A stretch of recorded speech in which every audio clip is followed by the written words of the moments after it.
Test, test, test. Hey there, guy. Lonniedos. Should be back on both platforms. There we go. We freaking are. What's up, boys? Been a couple days. I'll explain why in but a moment. After I do this. And a little bit of this.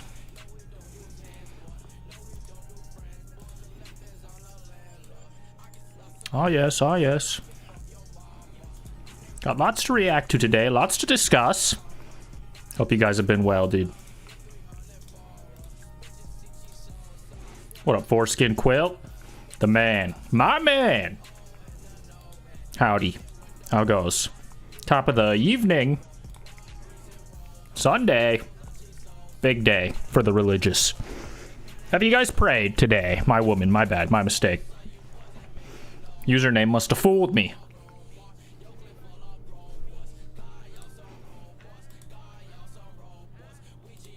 Test, test, test. Test, test, test. That was a bit of a delay. Not too bad, not too bad. I'm the foreskin fairy. Oh no. Don't look under my pillow. No reason. You just might not like what you find, or maybe you would, and that's even more scary. Haven't streamed in a couple days, boys. I've been searching for a dentist, and I found one. But more specifically, I've been searching for an oral surgeon, because my wisdom teeth are acting up, pissing me off. And yeah, but it's whatever. I just took some ibuprofen, just popped a bean, so we should be fine. Hopefully I don't die from an abscessed tooth or something, but if I do, it was nice knowing you guys. Like the stream. Apparently it's impossible to find one of those on the weekend, so fingers crossed for tomorrow. Time to get back to what's important. Snarking, drama, the BS, and smashing that like button. In that order, maybe. Oh yes, oh yes. What else has been going on? I changed my background. It looks different now. R.I.P. Hopefully I'm not dead. Hopefully not.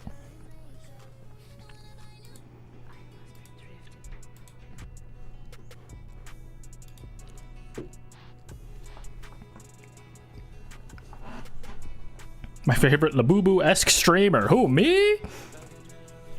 That's why I need the dental work. Because they got those sharp, jagged chompers. What up, Burrs? I'm kinda bad. True, I haven't heard any of their songs, but I agree. I concur.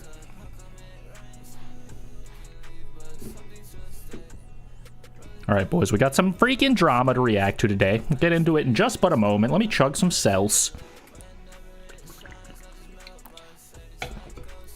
Yeah, you can't really see the background changes on the YouTube stream, but if I do this, then you can.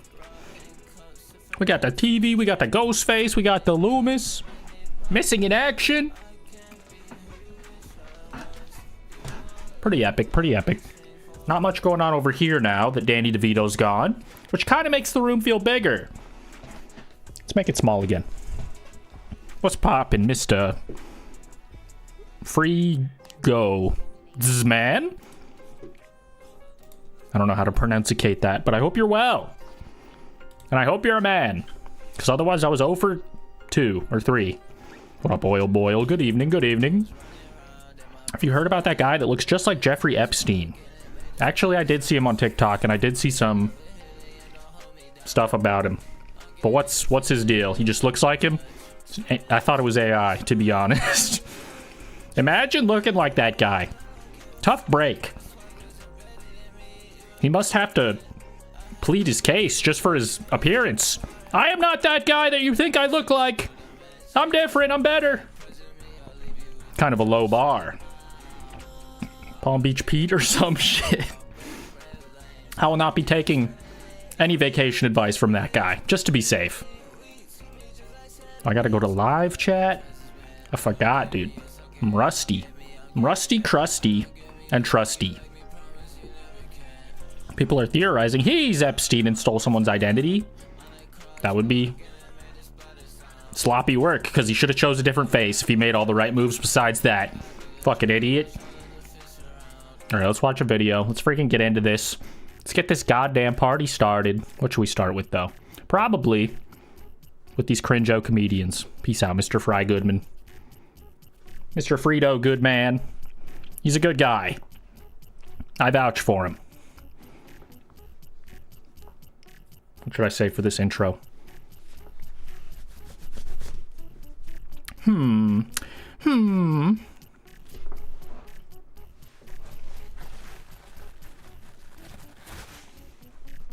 Got like a freaking... Anyway.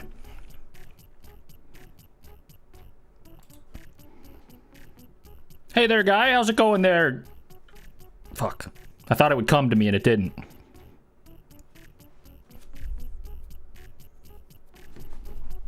Hey there, guy. How's it going there, grandpas? Have you old-timers heard of Two Bears, One Cave? It's like this podcast, comedy podcast for old men. Out-of-touch old men, perceivably washed. It's by two washed goats, like Tom Segura and Bert Kreischer, two comedians that, you know, a lot of people would say peaked many years ago.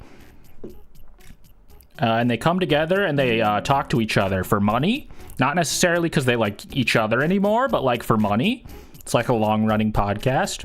And people are, you know, constantly snarking it because it's like one of those podcasts that goes on and on and on for too long. And then people like make funnier videos about how it sucks at a certain point. We've reacted to some of these guys before. Nothing too new, but I mean, I just figured I would give you the recap. But Podcast Cringe strikes again. He made this video. The return of Two Bears, One Cave is hard to watch, dude. I guess they went on some sort of hiatus and then came back for some reason. Why'd they do that? And why are they not funny anymore? Let's freaking see. Shout out Podcast Cringe. Close my eyes and wake up easy every night 10 hours later. If I allow myself to go back to sleep, I sleep 12 hours. My scores are in the green almost every night on my Whoop. My 12 hours? On his what? I've lowered my biological age by like, or the age. This I've sounds lowered like by 2 years. the most manic fucking rant that I've ever. His Whoop? Dude, I have never You need felt... to check into a mental health facility. This is what sobriety does to people, Tom. It makes them crazy. And they start believing... Wait, he's sober? That's actually surprising because this guy's like always drunk and shirtless and like, yeah, that's pretty much it. He's like usually both of those things. And like people say that he gets drunk too much, even though it's like it was his whole thing. their own Kool-Aid they're drinking. There, Bert Kreischer, Comedy Central special, Travel Channel, Bert the Conqueror trip. You're in the files. This is Am the I site. really in the Epstein files? Yeah, you're in the Epstein files. Now that's funny. You are, man. You hear him wheezing back there? I That's thought you'd be super hilarious. on top of that. You know that I would There's no way. clearly befriended Jeffrey Epstein Huh? if he had reached 1,000%. out. If he had reached out, I would have. God. If he'd been like, "Do you want to get on my plane?" You'd be like, "Yeah." I have no standards for One friends. Cave is back, and Bro got the toes out. This is repulsive. What is going on here? I'm upset. somehow it's even worse than when they left. After taking several weeks off with no episodes, no explanation, and absolutely zero regard for anyone who still watches this show, Bert Kreischer has returned with the energy of a man who just discovered what it feels like to be a functioning human being for the first time in 2 decades. He's been sober for a couple of months now, not by choice, obviously. His blood clots made that decision for him, and in the space of a few weeks, he's gone from insufferable drunk to washed-up rock star who won't shut up how amazing sobriety is. Listen, it's still a positive change. You gotta acknowledge that. It's healthy, even if he was on death's door otherwise. It's actually affecting his ability To wear tell shirts. the machine story, believe it or not.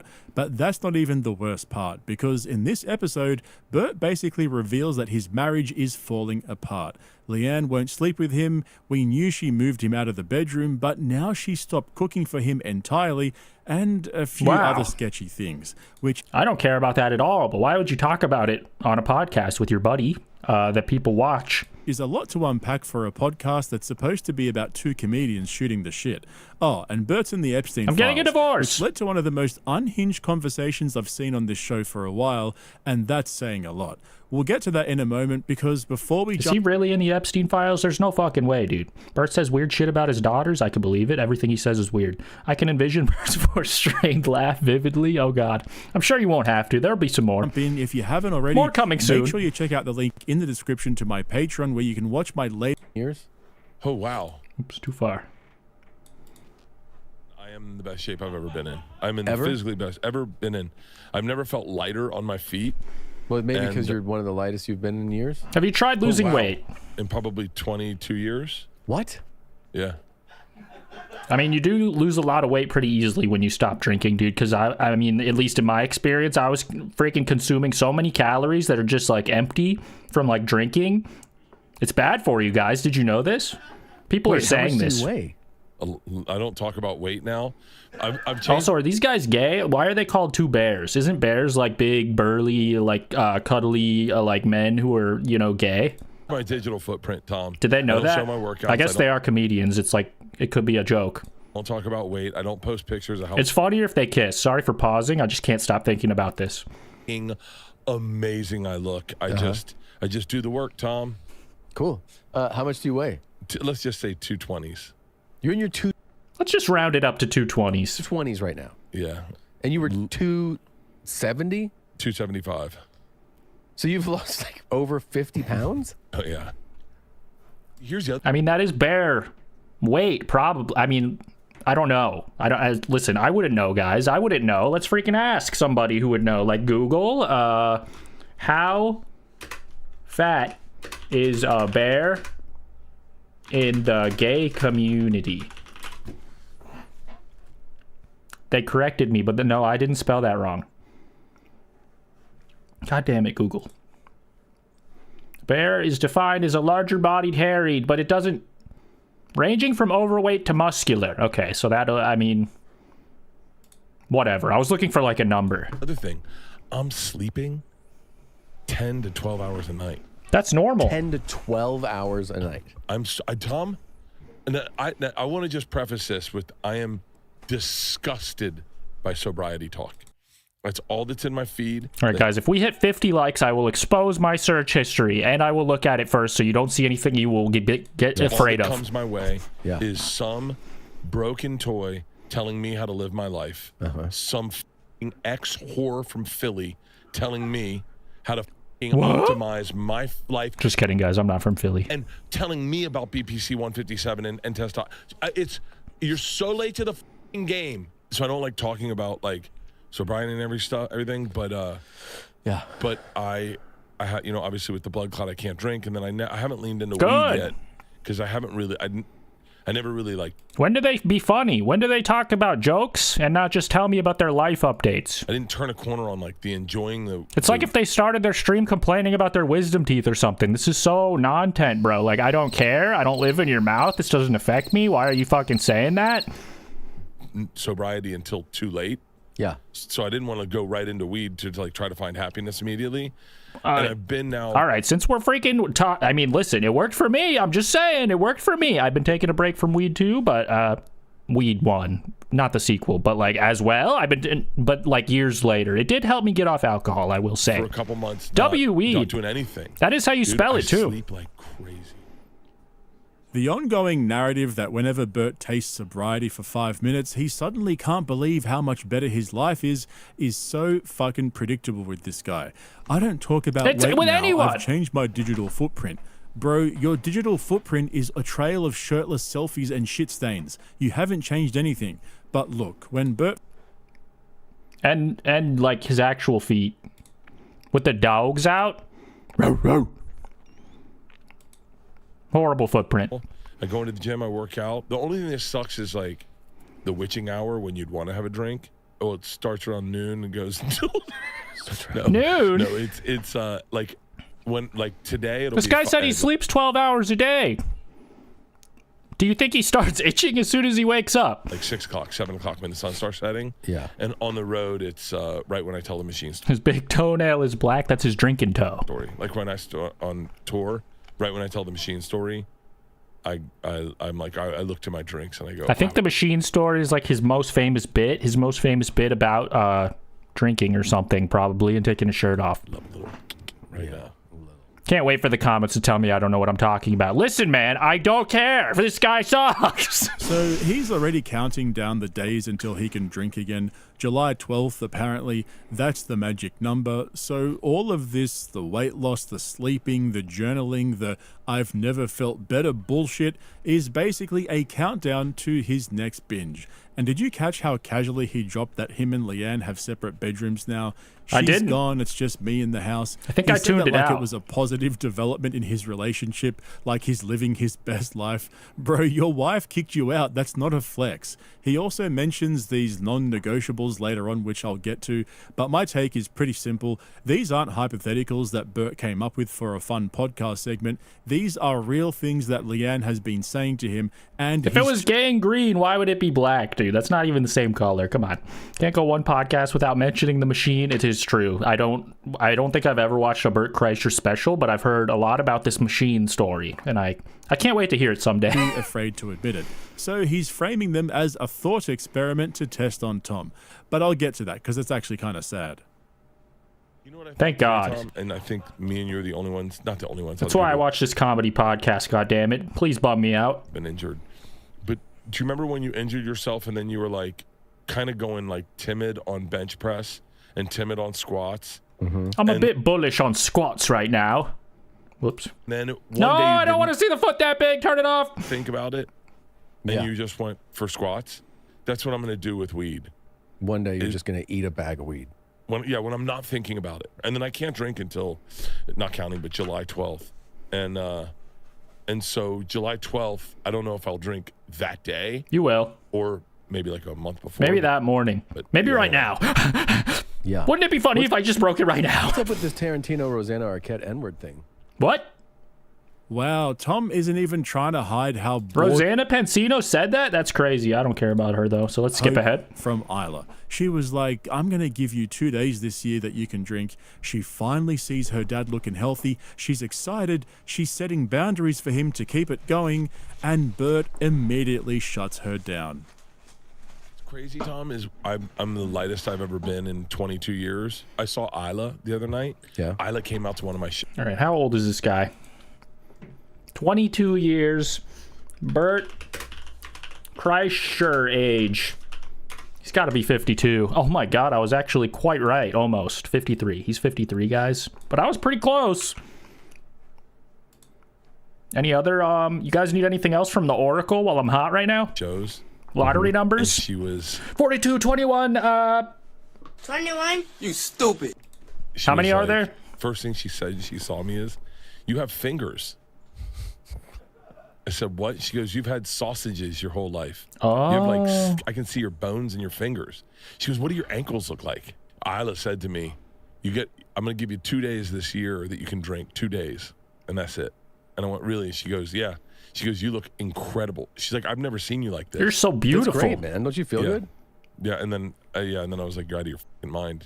I see you 7 days a year. It's just a lot of pressure. I feel like I need to take the edge off from all these compliments. Cut it down to just 2. Fucking party my dick off. You got to get off I- the sauce, right? No. I don't like what's happening in society with kids getting away from alcohol. I don't No, like no. I meant the Manjaro. Oh yeah. I mean, if you want to let it rip, you can't do it on that, right? Well, I haven't had a taste for it since I quit drinking, but I think that's part of pair and parcel and pair. What is it? What? Parcel, part and parcel? What the fuck is he saying? Parcel. What was that? Annie, will you Can someone get the mail? This guy wants his mail now. Scatterbrain. It's probably the residual alcohol still pumping through his blood. It's only been 20 days, So that- maybe 21. pair and parcel? Part and parcel? Part and I'm parcel. trying to use bigger words. Is that a one? Jesus. Is that Bert a just word? went full Brendan Schaub with that idiom. The CTE is contagious at this point. But here's the thing that really got me. Bert's worried about kids in society moving away from alcohol. Let that sink in for a second. This man who nearly died from blood clots caused by decades of alcohol abuse is genuinely concerned that the next generation might not destroy their bodies the same way he's doing. He wants to enable an entire generation of young guys just to make himself feel better about being a drunken loser. That is the Alcohol does suck. It is good that people aren't doing it in droves as much. It should be less normalized, even though it is, a good time if you can handle it, I guess. Here's Bert's been pumping himself full of Manjaro, testosterone, peptides, God knows what else. He counted recently how many medications he takes a He's day. looks maxing? That's the only reason I know what peptides are. My brain is mush. And the number Also, was it's not working, just saying. insane. It was like 15 or 16. This whole time, all he had to do was just stop drinking. That's it. That was the answer all along. It's actually crazy that he had doctors enabling him to take all that shit while he was still living the most unhealthy lifestyle imaginable. Just write him another script and send him on his way. Nobody thought to say, hey Bert, maybe try not drinking 8 doubles every day before we put you on testosterone replacement therapy. But it gets worse, as always, because what Bert doesn't seem to realize is that his entire marriage has basically fallen apart since his young daughter moved off to college, and it's just him and Leanne in the house now. This next part is kinda rough. I actually started to feel sorry for him here. Bro genuinely doesn't see what's happening right in front of him. So, 2 things. Tom Segura's sitting there judgmentally, being more successful and less bloated. That's what's happening right in front of him. Have happened in my life that are non-negotiables. Okay, part and parcel. This again, Leanne huh? moved me out of her room into my own room, and Leanne stopped cooking. Non-negotiable. These are great things.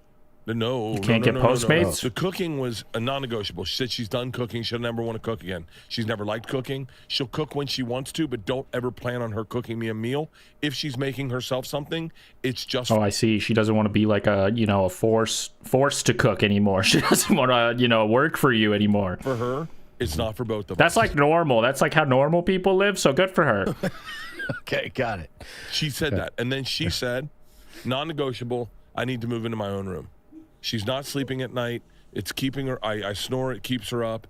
I need to be in my own room. She needs her own room. Anyway, those are the 2 non-negotiables. And Okay. I was cool with it. And then I started thinking, what are your non-negotiables? As in, what would you actually say no to? Well, like if Push said, oh, we'll never have sex again. Well, you can't negotiate a non-negotiable, bro. That's the whole point. Then you go, well, that's a non-negotiable. Right, of course. If she said, Bro's trying I to want you have your own negotiate. bedroom, would you be cool with it? Yeah, Okay, yeah, right? It's pretty cool. it's rad. I'll show you my bedroom when you come over. I cannot You'll love wait. it. Dude, Do you it's have so like cool. posters and toys and stuff? My gun's out. Fuck yeah. I got a sign that says no fat chicks allowed on the door. Oh, dude, that's so What? rad. It's so awesome. Yeah, that's some weird Step Brothers energy right there. But the way Bert framed the whole non-negotiable thing got me suspicious at first, and then when he kept pushing it, it started to make sense. These are not hypotheticals. These are real things Leanne has been saying to him. I don't even think that he said that they were, but maybe I just was tuned out again because this is the most boring podcast ever. Holy shit. Yeah, it just sounds like he's telling sad stories from his life. I got a no fat chicks poster, bro. I'm like totally awesome. I got Danny DeVito over here. It's like sick as fuck. You want to come through? There's no women here, no wives to take up space and not cook for Clearly me. running through Leanne's conditions out loud, 53-year-old engaging man. whether they're as bad as he thinks they are.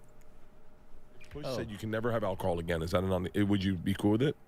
I mean, I would be like, what's your fucking deal? I'm not Okay, like... but what if Why aren't they in a real cave? This is like some bullshit. but what your if she problem? said, okay, no, let's start easy. They're like in a cabin, but it's like obviously a fake cabin because all the wood is going the wrong way. If it was a cabin, it would be going horizontal because it would have been put there log by log, like in Minecraft. However, whatever. I'll never give you another I guess blowjob, no one cares.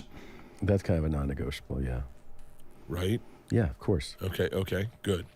What up, OT? I need to move back to LA. Hmm. There Why? are dudes who moved back to their wife's hometown to be around her family, and that was a negotiable. They were like, well, I guess I can do that. To me, it's really about the burden of everything that we moved here. I'd be like, Jesus Christ, you want to move everything back to Cali? Yeah, I don't think so, man. No. There's about to be one bear in this cave, man, and it's not going to be you. Okay, I'm not what if doing she? that. Okay, Oh, poor Bert. He's Now clearly... my husband's giving me non-negotiables. This is horse shit. My life is in shambles. I regret everything I've done. And I'm Bert Kreischer. Oh, well, that's called the Urban Dojo aesthetic. You made up it's a cabin. I mean, I'm just trying to freaking give them a little bit of slack because it's supposed to be a cave, and that's, like, very far away. They should have rock walls, I agree. going through it. What up, Jack? What if she said she'll never give you another BJ? That was the tell right there. Yeah, that one was way too specific. And the way he said it, the speed at which he moved through that list, no more drinking, no more sex, no BJs, no cooking. She wants to move back to her hometown to be Hey, man, how about you never tell me about your sex life, huh? their family. Yeah, those aren't hypotheticals. We all saw this coming, though, so it's not really a surprise. If anything, I don't understand why it's taken this long. I've been covering this saga for months now. The sleep divorce, the separate bedrooms, the daughters getting as far away as possible. Oh, yes, I did hear about the sleep divorce. I don't remember when, but it has... I've heard that term. Oh, God. Brother! Private jets and lavish lifestyle. So when Tom showed him that he appeared in the Epstein files, Bert got a little bit too excited. So is this the real Epstein files or the fake Epstein files? There's so many things going on in the world. Dude, we didn't talk about that. Nope. No? What? Just say it. That you're Say on the it. Epstein list? Nope. You're the Stop Epstein it. files? I'm not on the Epstein list. I'm not You're on the Epstein list. files. You are. You're a result. You know that, right? Dude, pull up the Epstein files search. Shut up. Shut up. We've already done it. It would make me low-key so excited if I was in the files. You are. Why? That's not good. 100%. Bullshit. That means you were talking to sus predator guys, and that's like the best case scenario. You are a result from the Epstein search. Best case scenario is they turned you away, like poor Elon Musk. They said, you're actually not cool enough to hang out with the pedophiles. Pull up the No, I'm thing. not. No, I'm not. Pull up where you can search am the I Epstein on the files. Epstein files? Hold on. Okay. I don't know. There. Bert Kreischer, Comedy Central special, Travel Channel, Bert the Conqueror trip. You're in the files. Google enhance. That's not the right one. Fuck. All right, I still can't. That's what I'm talking about? Oh, that was Bob Saget. My bad. Bert Kreischer, March 21st. 21. You stupid. What did he say? Comedy Central special, Travel Channel. Okay, it just seems like someone's little note about who this guy is. I would have put doesn't wear shoes on a podcast that is filmed in the wrong aesthetic with some guy who doesn't like him anymore, and they're talking about TMI, my wife hates me. He was watching my travel If I was trying to remember who he was, which it seems like this is all this note is. It's not like, remember to invite this guy to the next freak off. No Diddy, but yes. That would have been pretty damning. I don't know. I guess maybe he was considering going to a show. That's kind of something you could put in your hype video before people come up. Put it in your sizzle reel. Yeah, he knew who you were, and he put those dates in. Maybe he was looking to go to a show. Maybe he was a fan. That's kind of cool. This is Am the I site. really in the Epstein files? Yeah, you're in the Epstein files. I mean, I guess these guys are kind of old, as we discussed, 53. 53 at least. I mean, Tom Segura can't be that much younger, so I mean, You are, man. is nobody That's like you'd be safe? super on top of that. Thank God I already hated these guys. You know that I would have clearly befriended Jeffrey Epstein 1,000%. if he had reached out. If he had reached out, I would have. God. Yeah, I'm pretty, like, pathetic and horny. I would have befriended him. That guy seems like a guy, and I'd like validation from that guy. He has a lot of You wanna money. Get on my plane, you'd be like, yeah. I would have been in every picture. I really, and I'm being serious. I would have. I would have sucked don't him know off. How many people? Like that's why when they look at the list and they're like, this I person ain't flew gay. with Jeffrey Epstein, like Chris Tucker Yeah. flew everywhere with Jeffrey Epstein, and he was like, I don't know, man. I just got on a private jet to Africa. Yeah.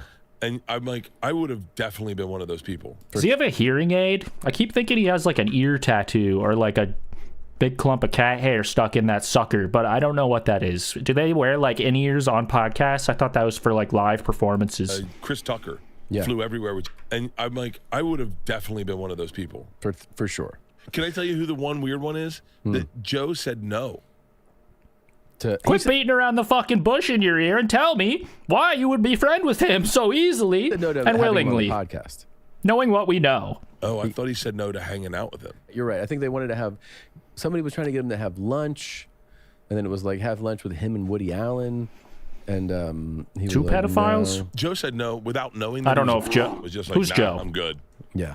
Guys, I do not say this lightly. Who is Joe? He's It's like not that a trick, for I a swear. lot. There's a lot of bad people that could get you. The question is, if you were at UFC and Trump tried to shake your hand and there were cameras around, I would you shake dodge his it. hand? Psych! That's rough. Don't touch me. I don't want your Man, rash. I can't stand him. Mr. funny, President. Be like, You're. Did he say he would turn down Trump? He would do what XQC couldn't? I mean, that would be so funny if somebody was like, "Hey," and you're like, "I'm good." My dad would kill me if I shook hands with Trump. My dad would murder me. He would have a real problem with me. Really? Yeah, I would totally shake hands with Trump. I hate my dad, by the way. Big smile and be like, "I love you, bro." That was him saying that, not me, just to be clear. He'd be like, I felt "Take the shirt guilty off." even I go, "What's going on, pretending. sir?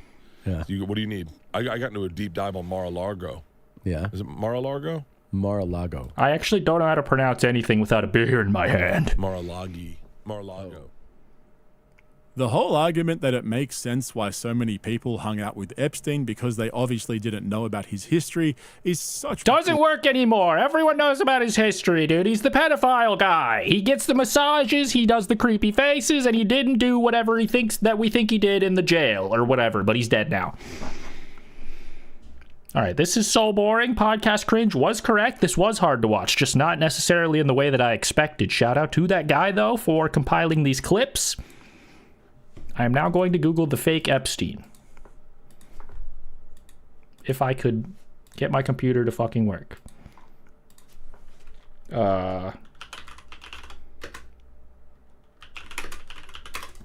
Scuffed Epstein from Temu. Where is he?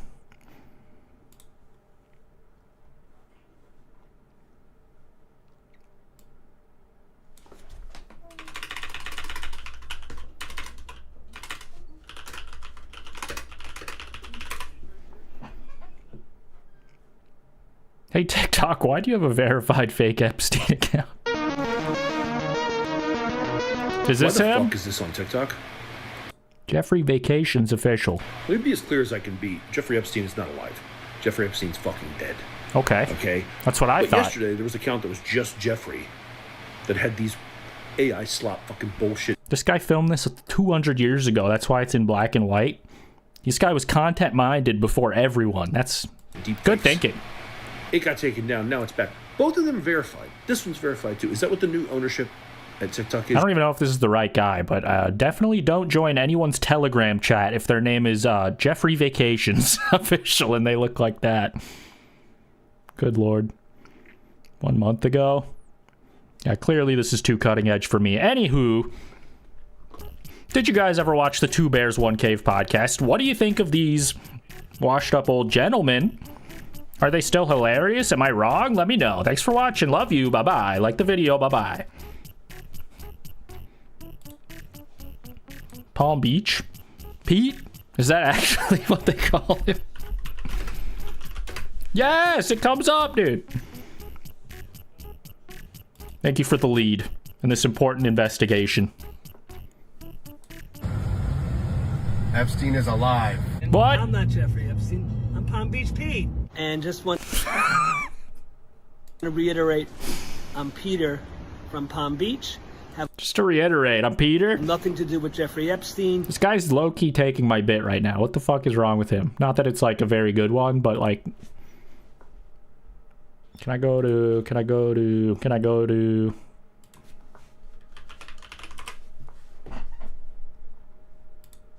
Yo, what's up, fellas? I'm Craft Guy Peter. Now, I know what you're thinking. I was Craft Guy- lying, dude. I was lying, and that's... I have reason to believe this guy is He's a too. very bad person. What he did, reiterate, I'm Peter. I'm Palm Beach Pete. And just want to reiterate, I'm Peter from Palm Beach. Have nothing to do with Jeffrey Epstein. He's a very bad person. What he did, obviously, True. and he is dead. That's all Bert Kreischer had to say. That's all he had to say, and he couldn't fucking do it. God damn it, Bert. God damn it, man. Good job on getting sober, I guess. Although, you have less excuses than ever for this behavior. I'd just like to reiterate, I'm Peter. I'm Peter, by the way. Good, good. I'm glad.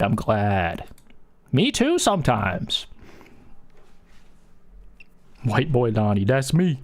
Catch me on 8th Street, not 7th. That guy's a complete and utter joke and a douchebag. I do feel bad for his drug problems and alcohol problems, but he's not funny at all. I agree. It's good that he's getting healthy. It's bad that he's still doing a podcast. However, whatever. It seems like he's going through it, so I guess whatever gets you through the day. God damn it. 2:30. I can't wait to make that joke to my dentist. Oral surgeon. Not that type of oral, guys. Hey there, guy. How's it going there? Scammers? Just kidding. You guys have probably got scammed. You're probably not doing the scamming, but you know who was, dude. You remember this hot meme from last year, or maybe before. I don't... How long has it been? The Hawk Tuah girl. She made, like, the Hawk Tuah coin and then disappeared, and now she's on Channel 5 with Andrew Callahan, dude. We have not seen Haley Welch in a minute. She's been, sleeping. Honk shoe, me. She said, I'm going to bed. See you guys tomorrow. See y'all tomorrow. And then she never woke up, or at least never came back to the internet because she probably was afraid of all of the financial terror that she caused people. Because obviously, I'm assuming her crypto thing was a rug pull. I'm assuming it was a rug pull. Didn't invest myself. I assume every crypto project is a rug pull, especially if it's mascotted by someone who's famous for saying spit on that thingy. For some reason, Andrew Callahan interviewed her. Let's freaking check this out. I don't know. What could be here? What could be in store? So, the day that the coin launched... My Hawk meme coin is live! I actually had, I think, 2 podcasts that day. We were in California when it happened, and... One was her own, so... The guy that was... I had to be up for one appointment that day. I was busy. In the room with us, the one that was, like, operating the coin... We noticed he was, like, pacing around everywhere, like, nervous, and I was like, is that normal? Like, why is he acting like that? Because, you know, I'm doing podcasts. I'm not... Why do you have a blurry face, like 22 Pilot? ...rolling the coin, but after all that, and we finished all the podcasts, everybody just kind of went out of the room, and they looked concerned, and I was like, what is going on? Like, I don't understand what's happening. And they're like, oh, nothing, you ain't gotta worry about it. I pull up my TikTok, and the next thing I know, oh, yep, Haley Welch is going to jail, and I was like, what did I do? Why am I going to jail, you know? Okay, do we really think that she didn't know that people would be upset about this? And snark her for it? Launching a meme coin and then claiming ignorance in 2025? 2020, that's when it happened, right? I still am unsure. When did Hawk Tuah come out? God damn it. Let's consult Google.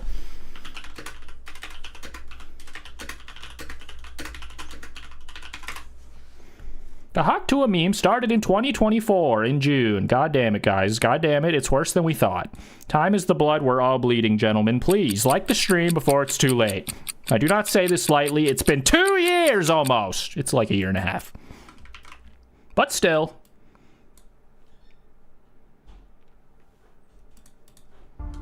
It's done every single day. Like, it's normal. Time is hell. Like, normalize it, you know? What up, old dirt? I'm Lonniedos. Hawk Tuah. Oh, the actual physical active Hawk Tuah. Not doing...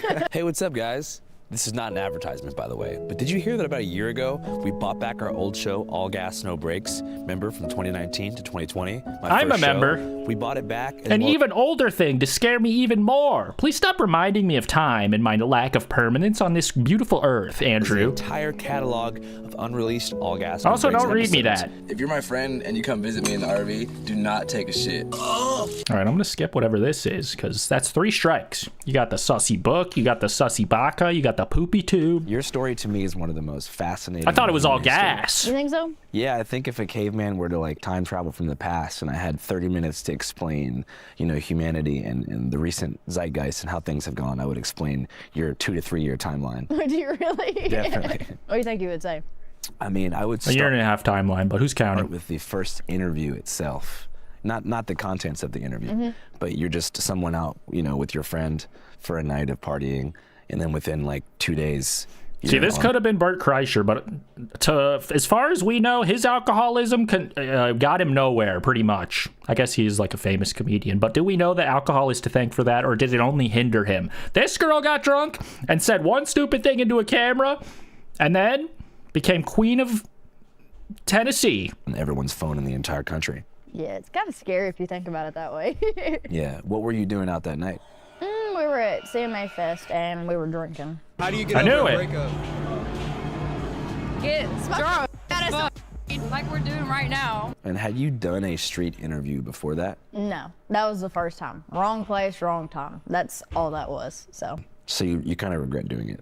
Not really regret doing it. At first I did because I was embarrassed. Best thing I ever did. But after that, I'm like, okay, everything happens for a reason. Like, I mean, it's got good stuff with it and it's got bad stuff at the same time, just like anything. As somebody who did a lot of interviews, like in New Orleans, like party interviews early on in my career, now I see on almost every street corner you have like 2 or 3 interviewers, like in major college towns, like in Scottsdale. Like the stream, gentlemen. I appreciate you. Or in on any college campus, really, at the main bars, you have like 2 or 3 people trying to have a moment similar to the interviewer that captured yours. What do you think about the ethics of that kind of street interview? I really hope that there's not any more interviews kind of like the one I got, because now that I think about it and I'm like sober, it's kind of disrespectful to women, like the stuff he was asking, but you know, that's just how the world works nowadays, so. In what sense was it disrespectful? Just the questions he would ask. What's one move in a bedroom that make a man go crazy every time that you do? And then after you go to... Are you relinquishing your right to point out the misogyny of that question if you reply in the way that she did? Food for thought. I'm not sure what the answer to that is. I'll mull it over, guys, as we continue watching. His account and see all the stuff he asked other Maybe women. both can be true. Like, I think I got off easy compared to some of the stuff he's asked other women. I was like, oh, God. What up, Jamie? Do you prefer missionary or back shots? Missionary. Why? You like it when they look at you in Because the the eye? guy does all the work. Just nasty questions like that. I mean, So- it is obviously pretty cringe to ask stupid shit like that for content. What a dumb idea for a video. I've never actually thought of that. You could just do that? Be like, old lady, you drunk? You ever had sick? Well, after he released like the first video, I was But like, I mean, oh. you don't have to participate, obviously. And that's it. Like, he don't have anything else to post. Boy, was I wrong. There was like 4 or 5 different videos after that, just like cutouts of this one interview, and I was like, oh my God, did I say all that? The only way to get over one is get under another. But you probably assume, like, when you talk to someone... Why it's didn't gonna that one go viral? I guess it didn't have a funny idiom like Hawk Tuah. Online. No, he told us when we met him that he was a YouTuber, and we were like, oh, I didn't think nobody still watches YouTube, because you know you got TikTok, you got Damn. Instagram Reels, Snapchat. I was like, he ain't gonna do What'd she nothing say with fuck it. me for? I was wrong.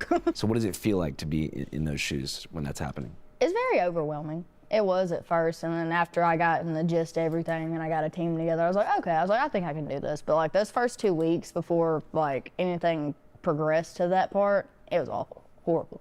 In what sense? Just embarrassed, really. And then we tried to get him to stop like posting more videos. He wouldn't do that. So, I mean, they just all came out there. So there wasn't nothing I could do about it. And I was like, well. So I remember the drama with this guy, which I think I reacted to on this channel, because it was before I had my shit together, guys. Hawk Tuah.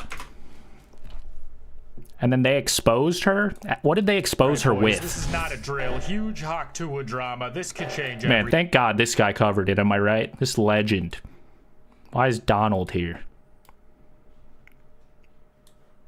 So they like came up and did a follow-up video about like, actually, thanks for the follow, doggy. Why are we here today? I forget what they exposed. Why are we here? Things to address. See what I mean when I didn't have my shit together and the audio was all quiet? Some things to clear up. Things that's been said, things that's just been put out there. You know, we gotta clear the air. But before we get into that, I'm Tim. And I'm D. We're Tim and D. We've been doing this for The legends. How long have we been doing this? About 2.5 years. But as y'all can see, I think we did a pretty good job. I assume they said something like, she participated, she didn't have to, why is she saying our videos suck now, what the hell, you're in them?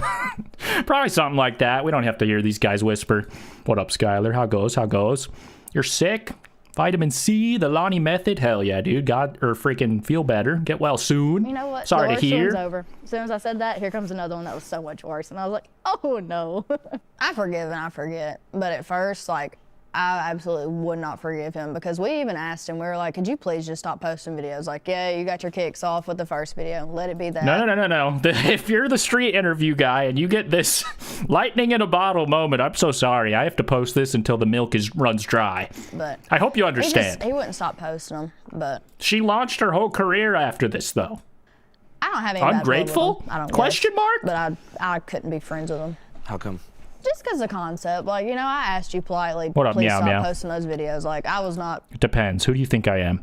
mentally well during those first 2 weeks, and he still wouldn't stop, and he just kind of kept going no matter like what we told him. So I don't know. I don't have any kind of patience for people like that. I wonder if there should be some kind of legal protections for people who get interviewed while they're out drinking by people like that. Perhaps. Well, I mean, I didn't sign anything or tell him it was okay to post it, so. You were outside and you walked up to him, presumably, or vice versa, and you participated in a video, and you didn't say, "Are you recording? Don't put me in the video." That was your chance, man. But I guess legally speaking, especially depending on like being drunk does make it a little more sketchy, but I don't think there's any laws about that, at least not in America. As long as you're in a public area, someone can interview you, even if you're blackout drunk or you're homeless, addicted to drugs. Like, technically someone could still interview you. Oh, Do you yeah. think there should be like maybe a law in place where someone can request footage to be taken down if they were, you know? I mean, I guess it depends. Some people might think different than I do, and they're like, Feeling much better. Good. Glad to hear, Skylar. Glad to hear. Hope you're in tip-top shape soon. What up, Gillian? It's been 10 years since you subscribed. That's amazing. Thanks for subscribing, buddy. oh, it's Here's just to 10 more. It just got put on the internet. I don't know, which it worked out for the good of me, or for the good for me, I guess. But like, you know, at the same time, it's kind of disrespectful, I think. But, you know, most people have different ideas and stuff like that and what they believe in. But sure, I'm sure some places could. What was the first moment where you realized that it had grown to a point that you couldn't contain it? So I got to work and I woke up that morning getting ready for work, and my friends had sent it in our group chat. I was like, he's got like 6,000 likes. I was like, that's still a lot, but it's not gonna get like out of control or anything. By the time I got done with work that day, it's already had like millions of views. I was like, okay, maybe this is a problem. Like, I couldn't process it. I was like, this isn't real. Like, this isn't actually happening, but it did. And then I ended up finally having to tell my granny about it that I lived with. She was like, I don't get it. Wait, she died? What the hell? R.I.P. Granny? Or maybe she just moved because she's rich now? Okay, I tried to explain it to her some more. She was like, oh, okay. Like, she got it. And she was like, that's kind of funny. And I was like, okay, well, she's good. She's good. So Yeah. I wasn't worried anymore after I told her, but. So at what point did the kind of terror Then of she being, kicked me out. viral set in? And died. Probably after that first day when I seen all the views and stuff it got, and everybody that was like recreating it and doing something with the sound or something like that. Like me and my friend Chelsea that was in it, we probably stayed in my house or in her house. We'd switch back and forth for like 2 weeks. Like, we wouldn't go anywhere. It was one of those things like where you're just embarrassed to death to come out of the house. Like, what do you say to somebody? Because like everybody around my town like knows who I am. They're like, oh no, that's Haley. The going from somebody that's just That's like, in the Hawk Haley. background, and then everybody and their mama sees you on the internet, and you're like, oh no. What are some of the comments you read that really affected you?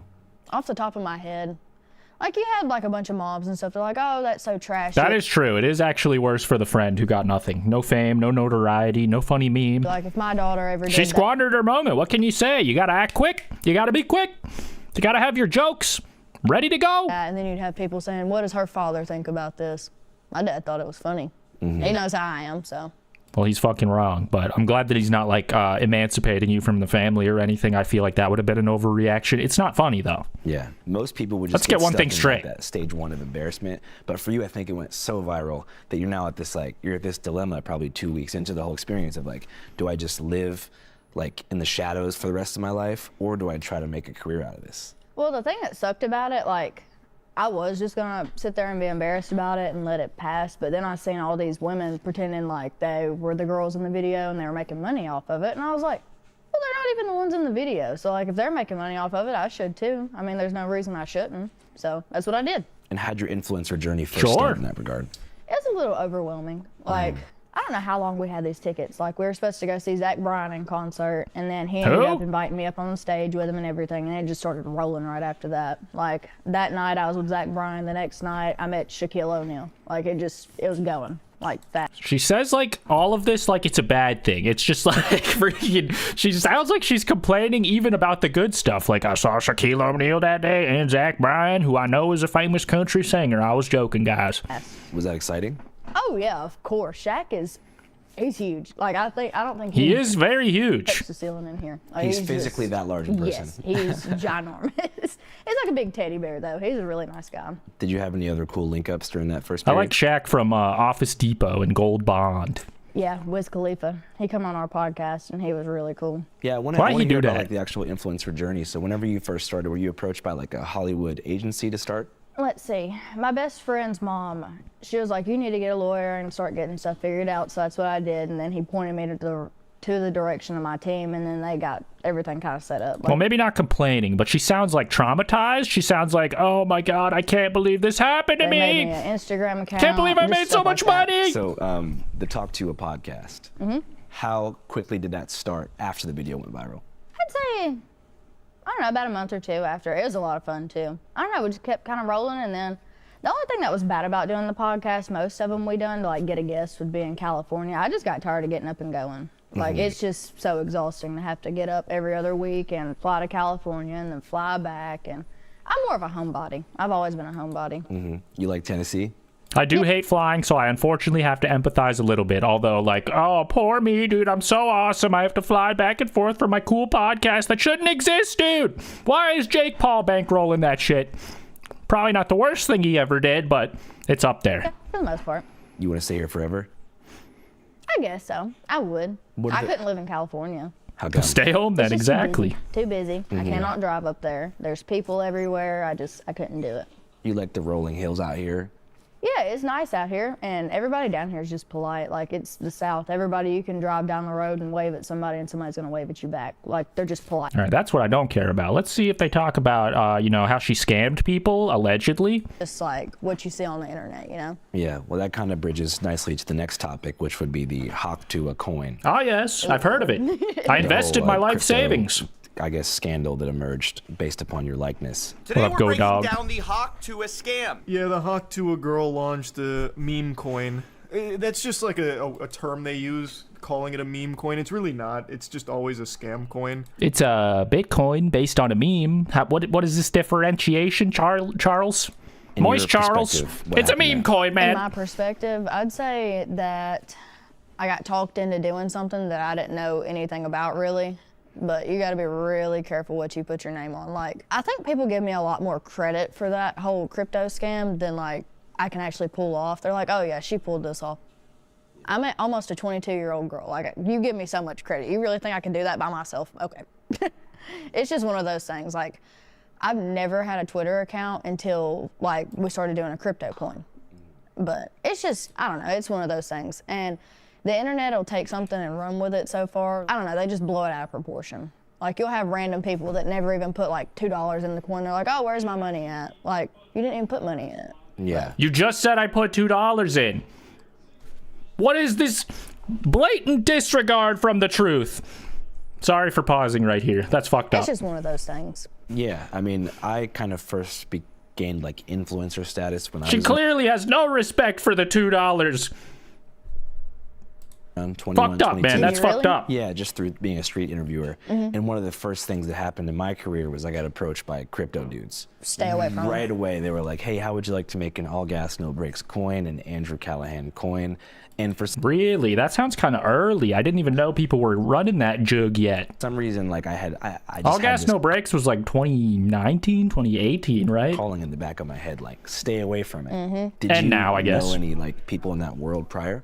Well, they've always said that, is it Logan Paul or Jake Paul? One of the Paul brothers that's done it, but I didn't know what it was at that time. It was but a I've always scam. heard to stay away from anything coin related, like Bitcoin, crypto, anything like that. Stay away from. Okay, well, Bitcoin itself is not the, not the problem. I believe that's like the best one that you could invest money into. Maybe not to make money overnight, but like it's the most stable. It's got like actual value, whereas the one that you made was to get rich overnight and had no value and was, presumably a scam. From it. So of course, Asterisk at first I was allegedly? like, no, and then it got brought to me as an idea, like, oh, well, think about it this way. Like, after you do this coin, like, it's a good way to interact with your community. You can do this, you can do that How? with it. You can donate half of it to like your Paws Across America organization. YT is down. It says I'm still on. Guys, like the video if you can still see me. Appreciate ya. Like, you can donate so much of that to charity. And I was like, you know what? I was like, okay. I was like, that's fine. But other than that, it's not a good idea. And I'd advise anybody to stay far away from it. Who was it that first approached you and kind of talked you into it? We can't talk about. We can't name names on that. Well, if you didn't name names, could you describe what kind of person it was? Like, was it a entertainment But was it another influencer? Was it like You can say. It was somebody closer. Like, you kind of keep on your left arm. He was introduced from a friend of a friend, if that makes sense. Yeah. But And it's one of these sort of like big crypto guys who works with influencers to build coins. Yep. I don't think it was necessarily all his fault, but I'm still gonna be like, yep, it was your fault. But No.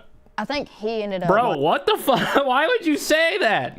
Yeah, I'm totally going to put all the blame on this guy, even though I don't believe that it is all his fault, because obviously I signed up for it. I'm an idiot, guys, but I'm going to say it was this guy. Like, can I say that? He hired yeah. He ended up hiring somebody else to help him out. At least she has, like, a lawyer here, I guess. Because I think he bit off Even though more she's still saying incriminating things. than he can chew, if that makes sense. So he hired somebody to help him that he knew of and just didn't know a whole lot about, and then he screwed us, like, really bad.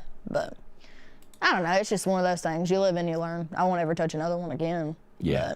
I mean, I just find it interesting because, like I said, you're not the first person this has happened to, and I'm just curious about the mechanics of how these things work, like how exactly the crypto crowd is tied into the world of influencers, how they go about using them. Because the whole process is just convincing you to sign off on saying, you can use my face on this coin. Exactly, and that's all it was. Like, I did not control the coin myself. I'm not smart enough to do that. I don't know anything about it, but. But did anyone think otherwise? Like, you have your face on it, your name on it, and then somebody else runs. Not to be mean or like call her dumb or anything, but like, did we think that she was handling the back end? It's obviously someone who knows what they're doing is helping her hit this very predictable lick on her audience, which she has no respect for, which makes sense because she hasn't had it very long and she didn't necessarily want it, and she like still hates it, it seems like a little bit. So yeah, I guess that is the type of influencer that would scam their fans. Runs it. I didn't have any part in it, but everybody and their mama thinks I did, so. What was the actual pitch that was made to you? Just basically what I told you, you know, like, this is gonna be so much money, like you can donate half of it, like you'll have it for your charity, you can donate all of this. And I was like, okay, I was like, you know what, that don't sound like a bad idea at all. And then you can get to know your community, like your fans can interact with you. Like, one of the biggest ideas we talked about, like, you can do a different thing every month. Like, if some of your fans go out to PetSmart and they adopt a cat from like a shelter or something like that, you can give them coins for that. Like, that's a good deed, technically. That's the way it got used and brought to me. So I was like, you know what, that is a really good idea. But it did not turn out like that at all. So what actually happened? So the day that the coin launched, I actually had, I think, 2 podcasts that day. We were in California when it happened, and the guy that was in the room with us, the one that was like operating the coin, we noticed he was like pacing around everywhere, like nervous, and I was like, is that normal? Like, why is he acting like that? Because, you know, hey man, a finance guru can't get some cardio in before the big launch? I mean, come on, I'm suspicious. I think you should have had some red flags raised about me earlier, not when I was pacing. Doing podcasts, I'm not controlling the coin, but after all that and we finished all the podcasts, everybody just kind of went out of the room and they looked concerned, and I was like, what is going on? Like, I don't understand what's happening. And they're like, oh, nothing, you ain't gotta worry about it. I pull up my TikTok and the next thing I know, oh, yep, Haley Welch is going to jail. And I was like, what did I do? Why am I going to jail, you know? But after everything got figured out, and I mean, I took every step you're supposed to take. Like, I was cooperative with the FBI, like the, That's good. What are they called? The SEC. I was She should have fought him. Cooperative with her bare I hands. set my phone off for days and like had everything searched through there. And I'm sitting here talking to you, so I mean, I didn't do anything wrong.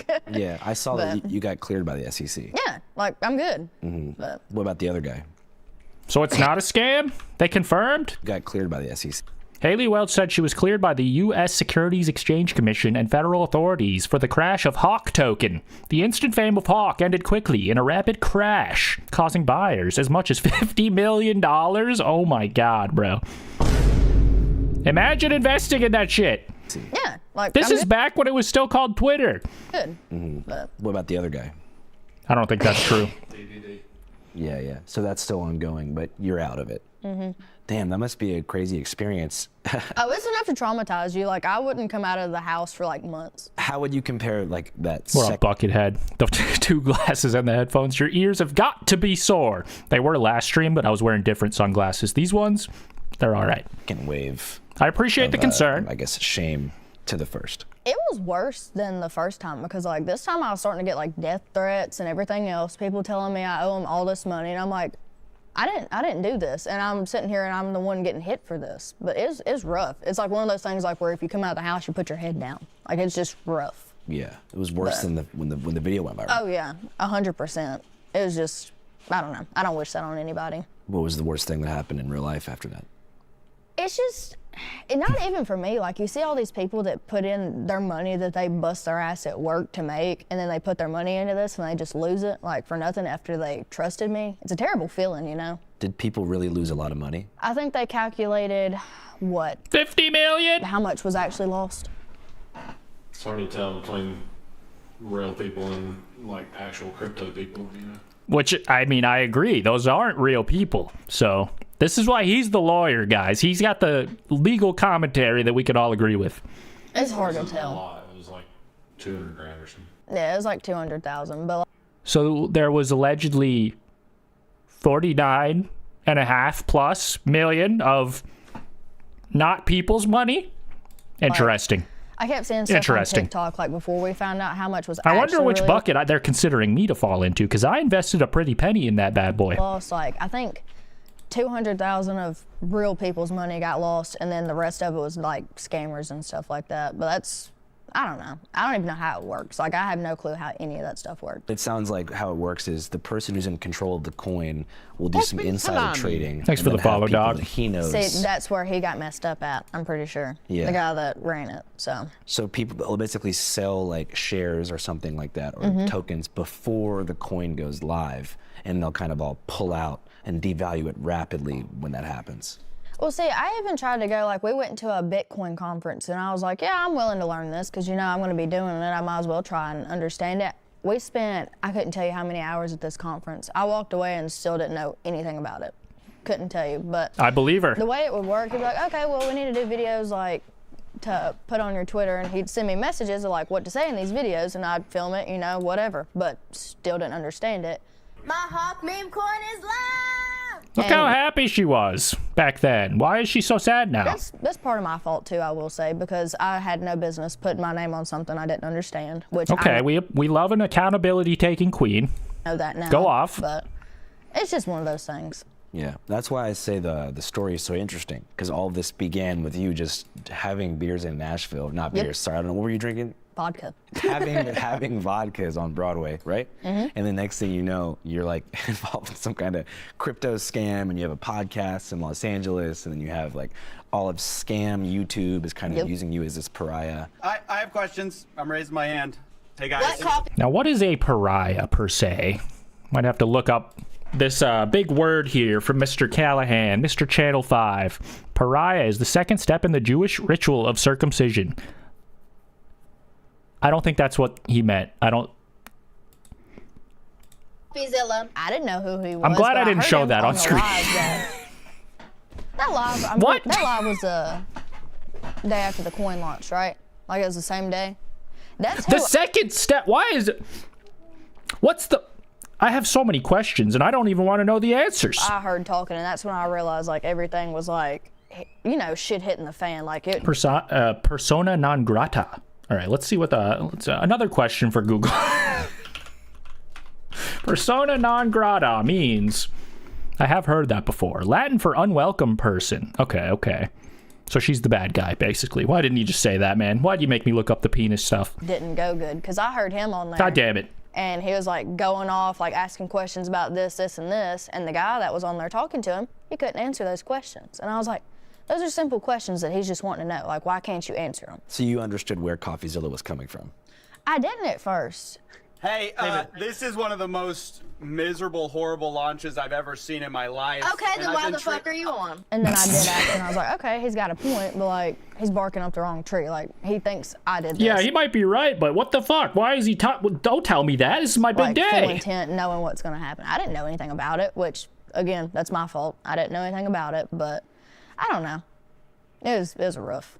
Yeah, for sure. All right, so Haley Welch is famously a homebody. In fact, she'd never even been on an airplane before. Yeah, right, buddy. I mean, I believe her that she didn't fully understand it, I guess, but I think she's playing it up. Obviously, you freaking knew what Bitcoin was. You knew that there was a possibility to make some money, and maybe you even knew that this was a sketchy deal to take and didn't care. I did. Because, I mean, once dark money goes a certain way, there's no way to trace it. Exactly. So literally every bit of that was for nothing. It was just, I don't know. Yeah, it wasn't good. You know it Do you know smelled. if the scam victims have like tried to seek restitution from this group that was? There was what is that firm called? Civil lawsuit. So there's an ongoing civil lawsuit. It's a group. It's Oh, a no. class action. It's a group of plaintiffs. Oh, great. So there's a class action lawsuit happening. Some with of the group. those crypto people, or should I say crypto people.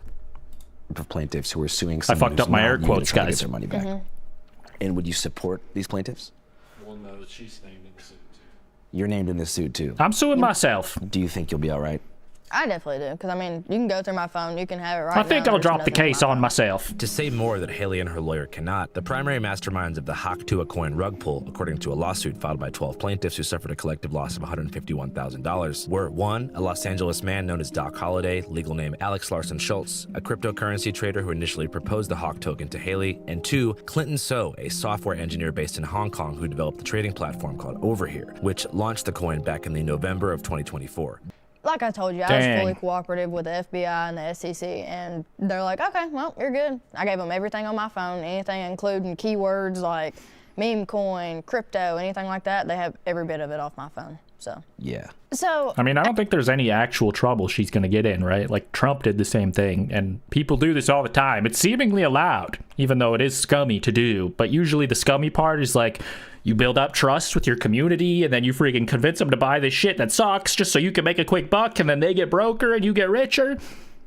But she doesn't, like, have any good content or credibility with anyone. So, I mean, it doesn't really matter. After I got back home from California, like, after everything with the crypto She kind of gets a I can't pass. remember where I was at. I might have been at my boyfriend's house. I have no idea.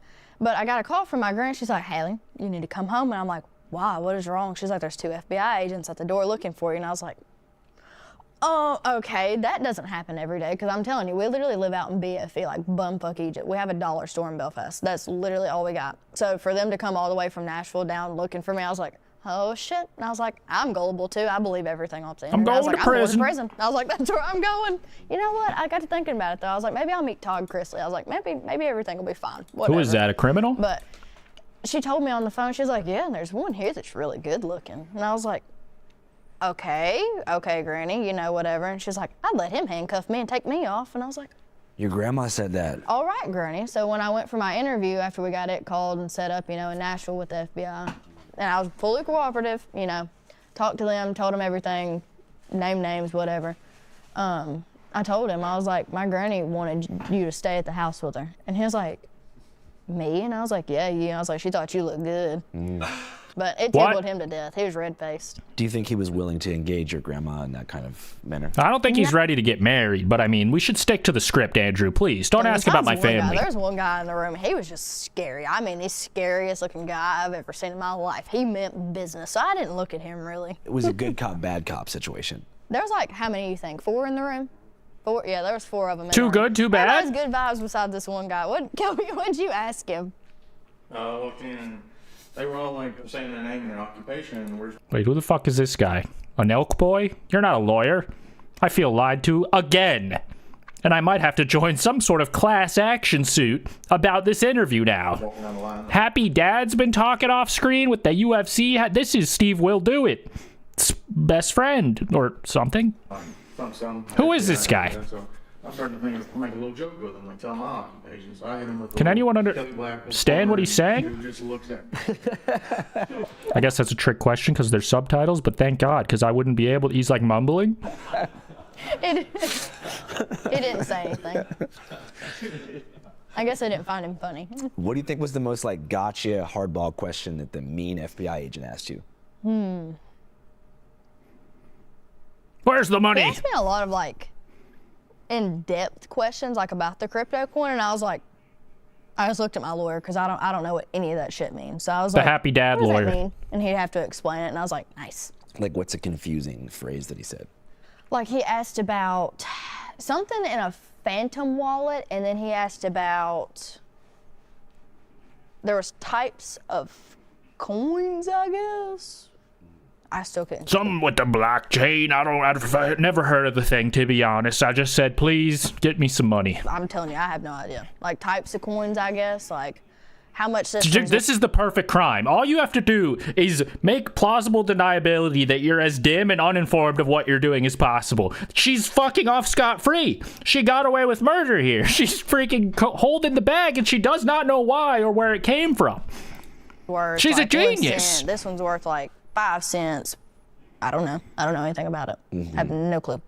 And it seems like you really don't know. No. I'm dumb as a bag of rocks, so. I don't think you're dumb. I just think you don't know She's about a crypto. genius! I don't. Which makes By you no smart. means. Exactly. By being, you know, this... Well, let's just let her say it. I feel mean. I don't think you're dumb. I just think you don't know about crypto. I don't. Which makes By you no smart. means. Exactly. That's what they told me to, and I was like, huh, thanks, I guess. Because how many of these crypto bros could build a bed spring? Exactly.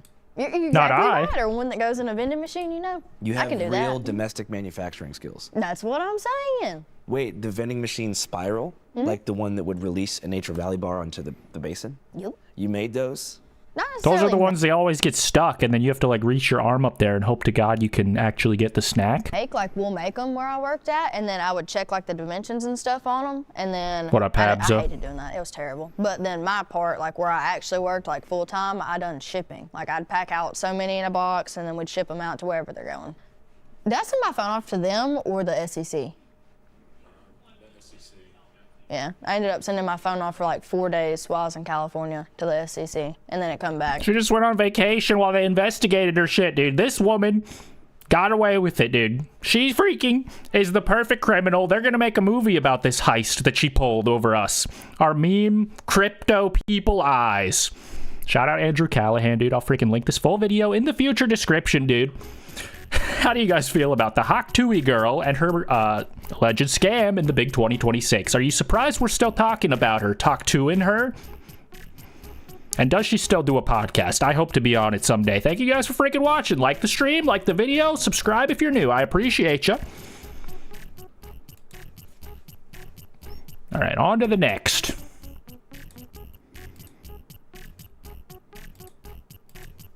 Still can't believe that thing about the whatever. There's an argument to be made.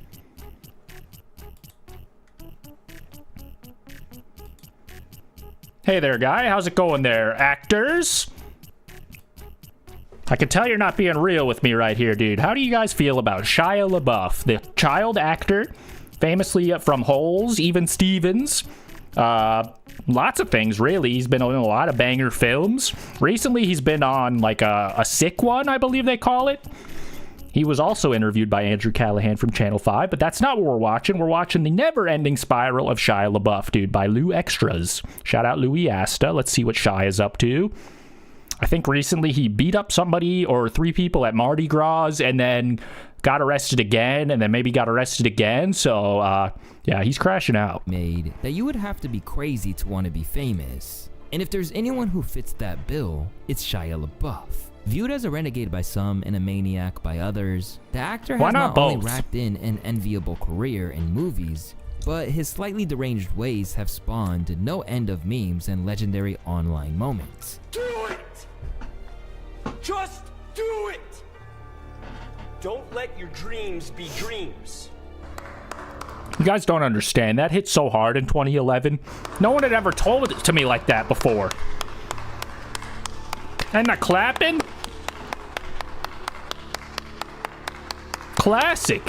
What a psycho. But it hasn't always been all fun and games, with both Shia himself and many of the people who've been in his orbit winding up getting sucked into a destructive world that, at times, has put him on the wrong side of morality, sanity, and even the law. And in light of recent events, there are real concerns that his mind might be unsalvageable at this point, making him just another— Why is it called Mardi Gras? Did a guy named Marty start it? I feel like it should be called Party Gras. Just something I was thinking about. Victim of too much fame at too young of an age. What would you say to Jesus if you could meet him? I wouldn't say shit. Really?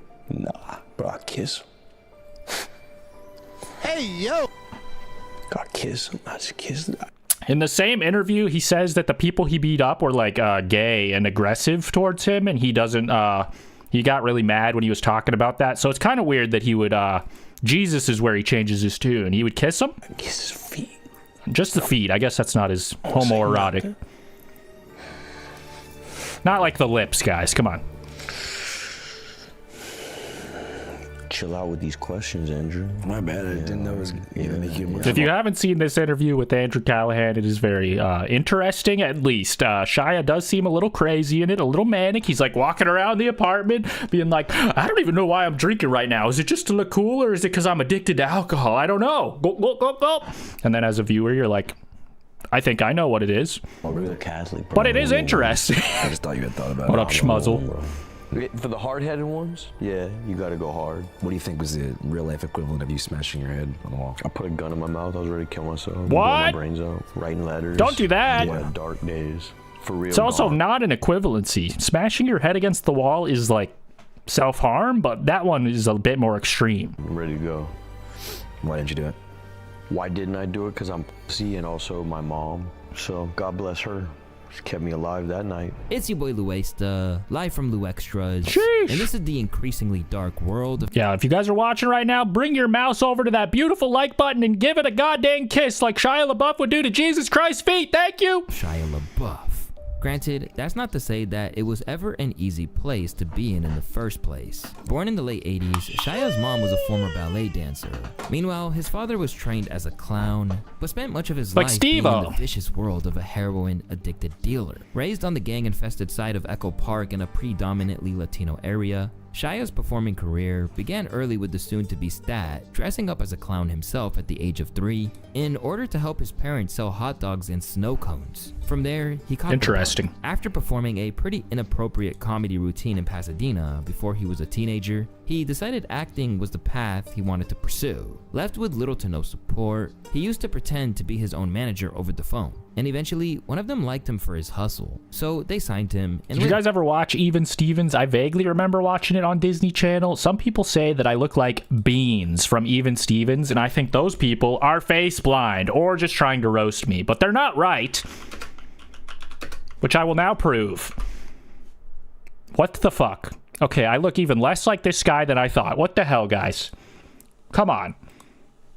Come on, guys. I have hair! Are you fucking kidding me? I assume they mean the old Beans, but even so, I have 2 pairs of glasses on, and he's like, you know, he's like a kid at the time, but like, he's like, you know, not how I wanted to look, frankly. So you're hurting me, and I guess that's your goal, so good job. That he was on the path to stardom. After a couple of small roles, peace out, Jamie, I appreciate you. When he beat out 2,600 other actors in order to scoop up the title role for Even Stevens. During his 3-year stint, he became a recognizable star before roles in films like Holes turned him into a household name. But even from the moment that he first became a real star, it appeared that he felt a little unease around it, and some early comments seem almost prophetic about where he was headed. Good morning, sir. You were on fire. 3 movies this summer. Yeah, I don't know what's going on, man. What are you going to do this summer? Just take it off and rest? I don't know. It's tough. It's like I seem to be safer in my life when I'm working, and it just makes everything better. Safer? I feel the same way about my teenagers, by the way. Keep them moving. They stay out of trouble. Yeah, exactly. Now, you have never had a formal acting lesson. I guess that was true, because I don't think he joined a gang until he was like later in life, which is unorthodox for a gangster or a child actor. So it did keep him out of trouble for a while. Not really. No. Just sort of jumped in, and everything started working, and like I booked my first 3 What up, Agent Guava? Just stumbled and happened.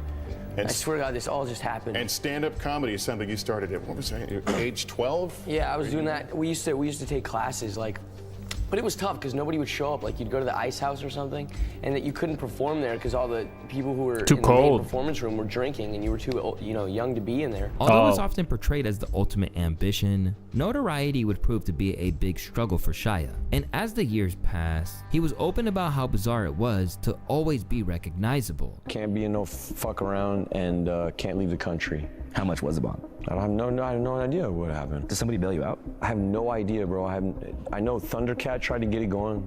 Steven and me are very close. I know him from school. He tried to send his people. Shout out Steven. I love you very much. That's a good man. Cuddy did the same thing. So I had these day and assistants. night. I didn't know these names of these people, but they showed up at the court, the jail, trying to get me out. And then the bailiff or the jailer was like, "Hey, do you know Stacy or Shirley?" And I didn't know none of these people. So she said, "Should I just tell them to go?" She did, and then I just left on my own. I don't know who paid for what.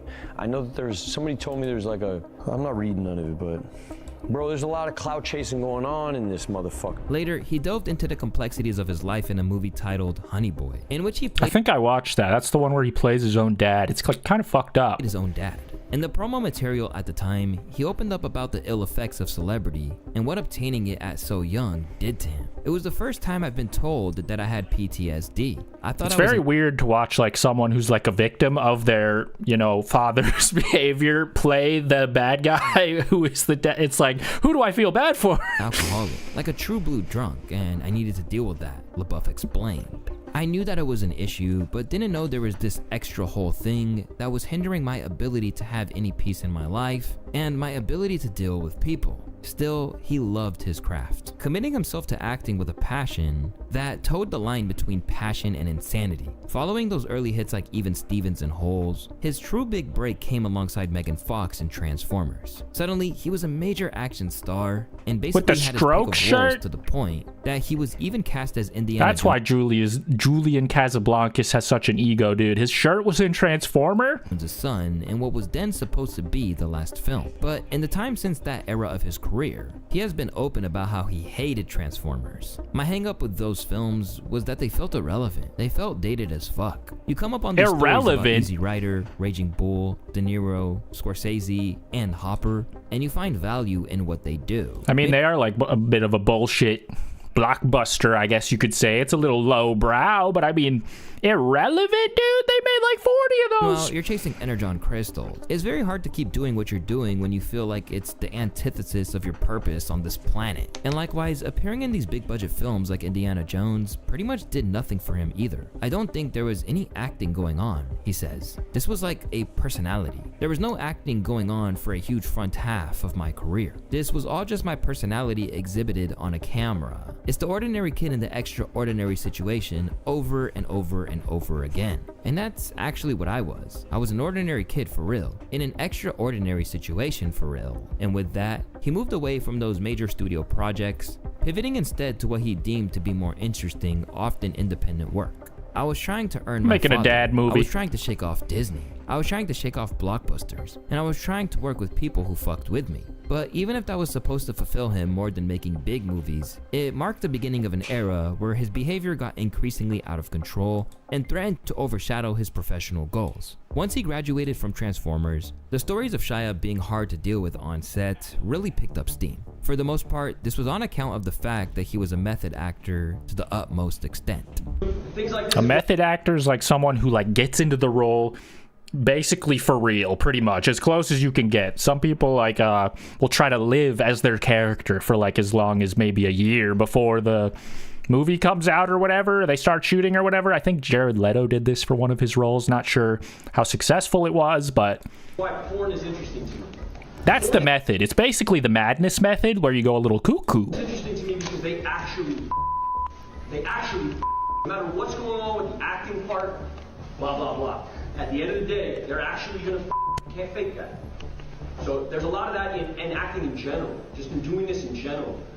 You actually got if you're gonna do hide and seek, you actually got What? You know what And much like other people who It's hide and seek, not hide and seek and fuck. Techniques such as Daniel Day-Lewis. Bleep that out, Dustin Mr. Editor. Hoffman, it's led him to doing some pretty insane things. One example was dropping acid on the set of Charlie Countryman, which resulted in Shia punching director Frederick Bond when he tried to cut. Then there was his ill-fated attempt to a Broadway play known as Orphans that led him to feud with Alec Baldwin. I'm living in the park and I'm on steroids and I'm not in a good way, LaBeouf told Hollywood Reporter in a recent interview. I was sleeping in Central Park. They keep horses there in this little fire basin, and there's a whole lot of room around where you can just chill. But my tea was off the charts. I was as big as a house. Every 3 to 4 hours. How can I be homeless with this body? You spend most of your time there. And while he ultimately exited the project due to creative differences, he later opened up about the experience months. I had built the whole thing based on my relationship, and that's gone. So I was kind of heartbroken, LaBeouf said. By the time Baldwin got there, it was almost unfair. He's dealing with my fractured little weak ego. All this hard prep I had done for 2 years, and my desperate need to show him all my prep. Or that he would accept me somehow. I was so insecure. Well, that got contentious in the room. Then he got competitive. That's just what our relationship turned into. As for Baldwin, he clearly didn't have much love for Shia either, claiming that he had a jailhouse mentality. Ultimately, this was nothing compared to what he would do on the set of the war epic Fury. And then I went to the grip department, I got like some pliers, and I ripped my tooth out and spit blood all over the mirror, and at that point, everybody's like, oh, this is fucking crazy. And if I wasn't around a bunch of people who loved me, I might have gotten fired, you know? But what he did I might have got fired for that. So, well, thank God you didn't, or like get incarcerated for being a crazy guy, maybe put in some kind of straight jacket. Was it like, Can you do my teeth next? My wisdom teeth are killing me, man. You skim over that really quickly, but you've got a pair of grips. Would you guys let Shia LaBeouf do experimental dental work on you? I'd consider it. Taking your tooth. I am desperate. What, one of your bottom teeth? Yeah, this one. So that's a fake tooth. Yeah, fake tooth. And that's been replaced. Yeah. We had been spending a lot of time in the tank, and I was the gunner. And in a Sherman tank, they have a spot in the Sherman tank by the driver's column where you put all your manuals. And I'm thinking, there's no way literature my face only. is untouched. And every time he stops the thing, I'm leaning forward, and I want to hit my head on the thing a couple of times, and I'm thinking, okay, well, if this is happening just for this 2-week period, and I'm in here for 3 years, something's up, something's happening right here. So I knew going into makeup, I'd already Please, told God. him, something's got to happen here. We got to change this. It's got to change shape, something. So that's how much you have to become that character for you to feel. You don't have to, but you don't have to. But for you to feel. I wanted to. Playing your role properly. And there was all this loaded history of my father and his father and his father. Like my grandfather. And guess who I played in my next movie? Was awarded the Cartier. But removing a tooth wasn't his only big creative swing. Co-star Logan Lerman revealed a similar story where he literally self-harmed. No! He walks out the hallway and says, "Hey man, you want to see something fun? Oh God. Check this out." And he takes out a knife and cuts his face. That's not fun. For the whole movie. What are you, the fucking Joker, bro? What kind of method acting is that? You want to know how I got these scars? Opening these cuts on his face. That's all real. That wasn't. Yeah, you a freak? How much of that is actually true? I don't just drink like a pirate and walk around cell like, put me where you want me. You know what I'm saying? I would check with John about the scenes. We would schedule for those days. If there was a scene like there's a scene with me in the church, that's the day. You know, there's nothing else. And so you talk to John about what's needed and what he wants, and you shoot it a couple ways before you start. And then he says, you know, go off for 5 minutes through the woods and get there. Yeah. And what that means is go grab that moonshine, go get drunk, come back, you know, and let's shoot the scene this way. Took away a lot of my inhibitions, just made it easy to actually be in the scene and in the moment. And there was a slight problem. I think Clavicular talks about a similar method, you know, beer maxing or meth maxing. I forget which one it is. You know, that guy is crazy. I can't support him, but, you know, I've heard this before. Punching his co-star Tom Hardy and knocking him out during filming. But remarkably, the two wound up being on good terms after all. Who, Shia, has most intimidated you that you've worked with, and who have you learned from the most? Everyone's intimidated by Oliver. Different, not intimidated. Okay. He would never look me in the eyes. He always looked just above my the eyelid. Yeah. How can you tell? It's just his way. You're not looking at them in the eyes right now, man. Just with me, but probably being around Hardy. Hardy's a bit of a which is understandable because look at the vibes in here, dude. What is this round table ass, British ass, polite ass podcast? Yeah. The vibes are off, dude. We're in the void with our tea, sipping. Then accountable, communicative, and a pleasure to work with, said Hardy of starring alongside him. And then, within a split second, they were asked to be a psychopath, authentically. It takes a very strong human being to sustain a genuine sense of well-being throughout that baptism of fire. Drama is not known to attract stable types. But as bizarre as all of this Shout out to any of you guys watching this. I don't care if you're stable. Hit that like button. You're the GOAT. Thanks for watching. Where things really went south was during the filming. Get it? Because we're like watching drama. Peanut Butter Falcon. After being regularly inebriated on set, things came to a head when he got into an altercation with an off-duty cop over a cigarette after finishing for the day and wound up being arrested. And due to some of what he was saying having racial undertones, it really wasn't a good look. What did I do, sir? Bro, why you drilling my face? I have rights. I have rights. I'm an American. He's tweaking. In my hotel, arrested me in my hotel for doing what, sir? Let's go. Yo, you really got these cuffs on me heavy, bro. I'll fix it. I mean, like, this isn't like his first time, is it? It's like, I know this happened at least a couple more times since then, so it's like hard to necessarily think that They're not doing their job here. Let me out. Listen, can we talk, me and you? No, we can't talk nothing. Listen, I'm not the one that... American. Okay. Man, body cams have really gotten better quality over the years. Was this filmed on an iPhone 3GS? Get my arms. So we're not gonna have a conversation? No. You gonna put these... He's got a Logitech C920 on his shoulder. This looks like shit, man. Who you fighting for? You got a president that don't give a about you. And you stuck in a police force that don't give a about you. So you want to arrest black... Why is Shia LaBeouf trying to divide this guy? Shia LaBeouf, also the same guy who made the "He Will Not Divide Us" thing. Which was pretty cool, if I remember correctly. This was like an art project he did, I think when Trump went into office. "He Will Not Divide Us" was a participatory 4-year art installation, 2017 to 2021. 21? You stupid. To protest Donald Trump's presidency, yes. He will not divide us. He will not divide us. Jaden Smith was there. He will not divide us. He will not divide us. He will not divide us. He will not divide us. He will not. I think this got shut down because it was like a live stream 24/7 cam IRL ahead of its time, and people were doing like weird stuff or vandalizing it and shit, but kind of a cool idea. One of his more artsy mainstream endeavors. However, he does seem to be trying to divide us here in this clip to get his way. Who you fighting for? You got a president that don't give a about you.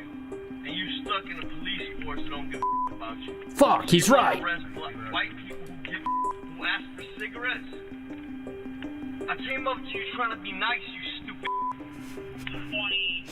Does that not count for anything? I came up to you asking for a cigarette, you dumb. Why would I ask for a cigarette if I was racist, you stupid? I was asking for a cigarette. You can get arrested for being racist? You said no. I said word. And then you arrested me, you dumb. They got cameras everywhere, you dummy. And in the aftermath, and they're he saw this bad quality. As a moment where change was I'm gonna make an art installation that contradicts everything I just said, and it's gonna be better quality. On God. Necessary. I'm feeling like people on set think I'm racist, believe I'm racist, and I'm feeling all of that and don't want to be alive, basically. In short, he said, this was my bottom. He received court-ordered rehab following the incident, giving him a taste of redemption. But let's just say it didn't exactly work and did nothing to curb his bizarre behavior. His then girlfriend FKA Twigs claimed that in preparation for the 2020 film The Tax Collector, he bragged that he would drive around neighborhoods in Los Angeles and shoot stray dogs. All because he wanted to know what it felt like to take a life so that he could get into the mindset of a killer, like his role. Bro, what the fuck does... What? That's not funny. That's fucked up. This is a nervous laugh.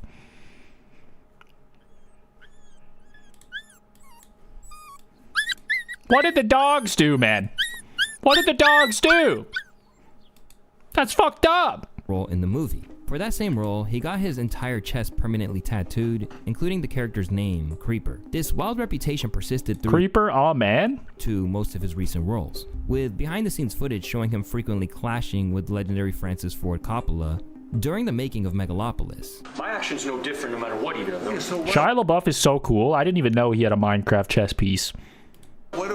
Says another production member. I don't think he's stable. I don't know if he's been stable for a while. There's method acting. Like since birth. And then there's whatever the fuck happened on the rooster prints. Says a second production method source. acting is crazy. That it was a running joke that rather than method acting, it seemed like LaBeouf was method acting.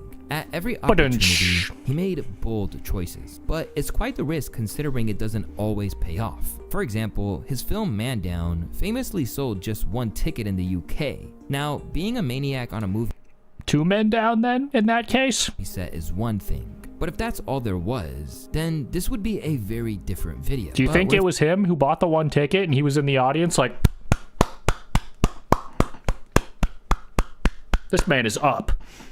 Things really take a darker turn is in his history of real violence. I kind of want to see all these movies now, but he seems to have such a prolific filmography. It would take so long to watch them all. Not just against strangers, but against people he should have been protecting. Hey. Yo, man, what the f*** are you doing? Dude. Mike. What's going on here? Stop. What's going on here? Stop. Look at me. Yo, why do you want to keep going? Charlotte. not scared of that guy. Ooh. Better lay low. Better lay low. I'm so glad everybody has a 4K camera in their pocket these days. What is this quality, man? We're 2 for 2 here. Over the years, it's become very obvious that Shia is a man with a short fuse. At times, this has manifested in ways most people cannot understand, like his clear frustrations with paparazzi haunting his every move.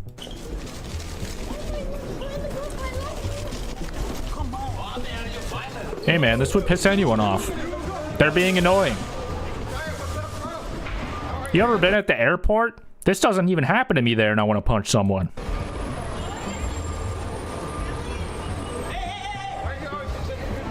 But other incidents are a lot more difficult to comprehend. In September 2020, he was arrested and charged with battery for allegedly trying to violently steal a man's hat.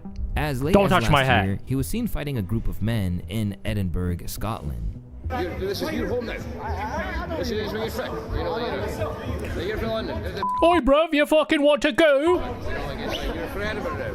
That was a horrible Scottish impression. Right, that's your house now. It's done. I'll do that. It's just like brutal change in your accent. Really. You managed to like see like apart from that one wee bit in London, but you slipped. It's not harsh. Like you know, like accent. But it's like, you know, I'm from Scotland!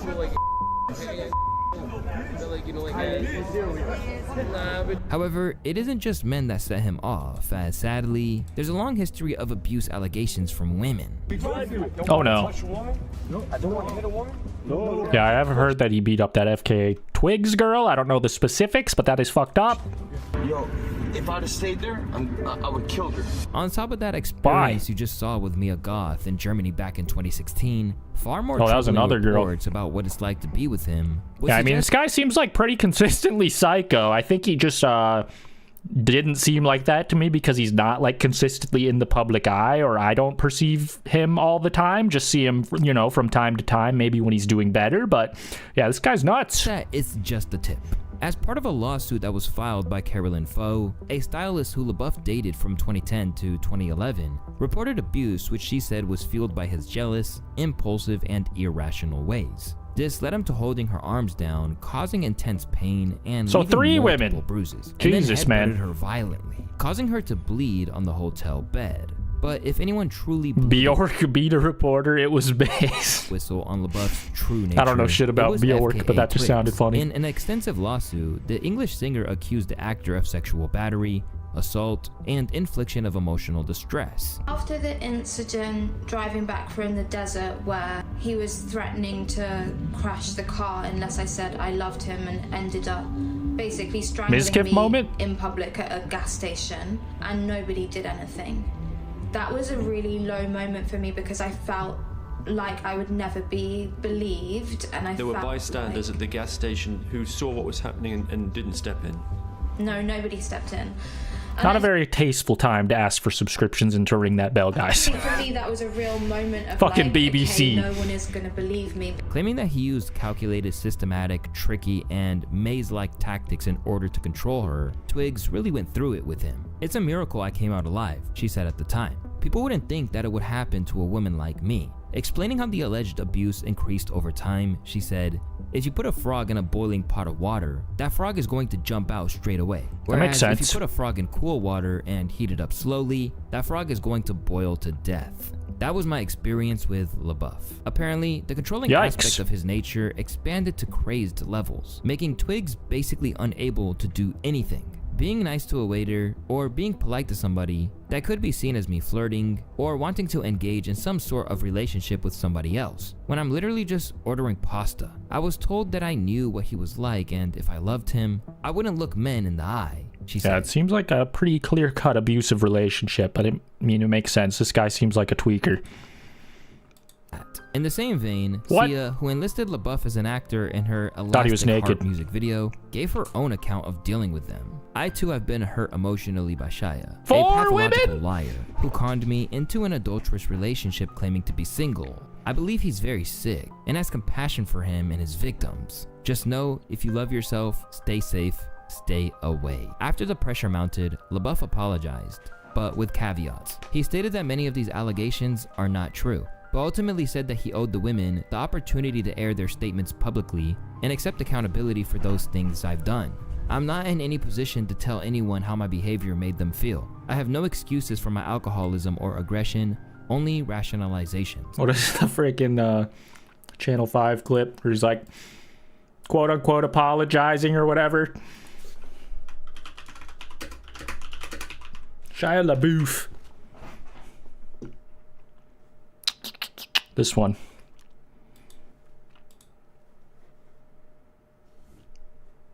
I don't. What would you say to I'm just not into it, bro. I don't think my answers are there. No, that's not it. What would you fuck? Where's the one where he's like, I fucked up. I'm gonna handle that. I fucked up. I'm gonna handle it. I'm fucking up. I did it. I did that. I fucked up. Talks meeting Jesus. I thought it was like a green screen type thing. But I'll be honest with you, big gay people are scary to me. What do you mean? When I'm like Bert standing by Kreischer, myself Tom and Segura? 3 gay dudes are next to me touching my leg, I get scared. I'm sorry. They were all 3 touching your leg at the same time? That seems unlikely, but okay. I thought it was their post that I was thinking of. But maybe I'm crazy. Either way, I'll find it in post.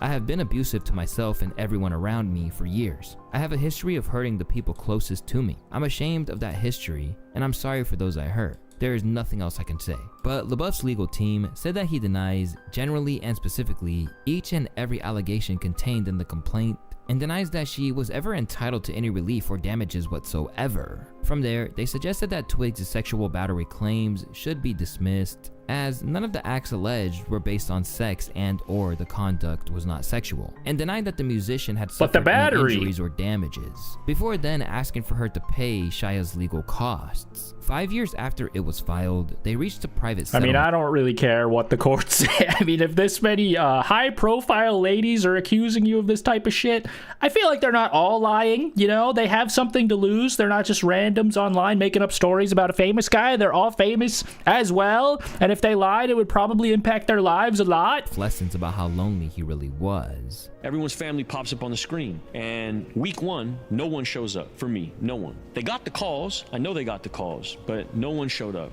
My mother, my father, no one showed up. No one showed up. I fucked up. I'm dealing with it. I'm handling that. I fucked up. I might fuck up again. I'll do it again. I'll do it. I fucked up. Friends, no one showed up. It's just how he talks, week 2, I guess. Same thing. So I'm sitting in this room, and even the person who's like therapizing me, she's starting to feel like this. She's empathizing with where I'm at. Everybody else in the room, we got a dude who, like, you know, this isn't just alcoholics and shit. This is like fucking arsonists and like child predators and all kind of wild people in this group, right? And they got people showing up for them, and I don't have nobody showing. Arsonists? Like this guy in the Burn local hat? He's like, why'd you have to slip that one in there, man? I thought I was doing the interview here. Why'd you have to mention my people? Up for me. And week 2, week 3, I'm there 90 days, so I'm there for a clip. And there comes a point where family week comes around, I say to my therapist, like, I'm not gonna go. You know what I mean? Like, I don't want to subject myself to this shit. And crucially, he seemed committed to turning things around for his wife, Mia Goth, and their newborn. You don't deserve that kind of shit. You know what I mean? You don't deserve that kind of shit. But he did not turn it around because they're still not together anymore. R.I.P. I believe he's like still dealing with that fact, at least from the Channel 5 video. When did you care about my heart? When did you calm me down? When did you give me fucking love? Is this the same girl? When I was in the middle of all this shit that's going on in my fucking life. And to make it worse, the controlling side that the likes of FKA Twigs had highlighted seemed to be on full display. Don't you ever say a fucking word about my behavior, the way I deal with people, women, any of that shit. You have no right to talk to me like that. I don't want you in my life. Fuck, bitch, I'm done. Fuck, I don't want to train you. You're a fucking dumbass. Stupid bitch, fuck. You have no idea. Did he walk away from the phone? He's getting farther away. You lost. Stupid. You'll figure it out. Listen, you're calling someone else stupid. I just wanted to highlight that that's a silly thing to do. You're getting harder to hear. Can you come over and repeat yourself? With this relationship providing the first signs of a split from Mia Goth, Shia was still refusing to badmouth her. It's like your ex-wife said that you should be in rehab. You gotta say what you gotta say, bro. Save face. Let her live.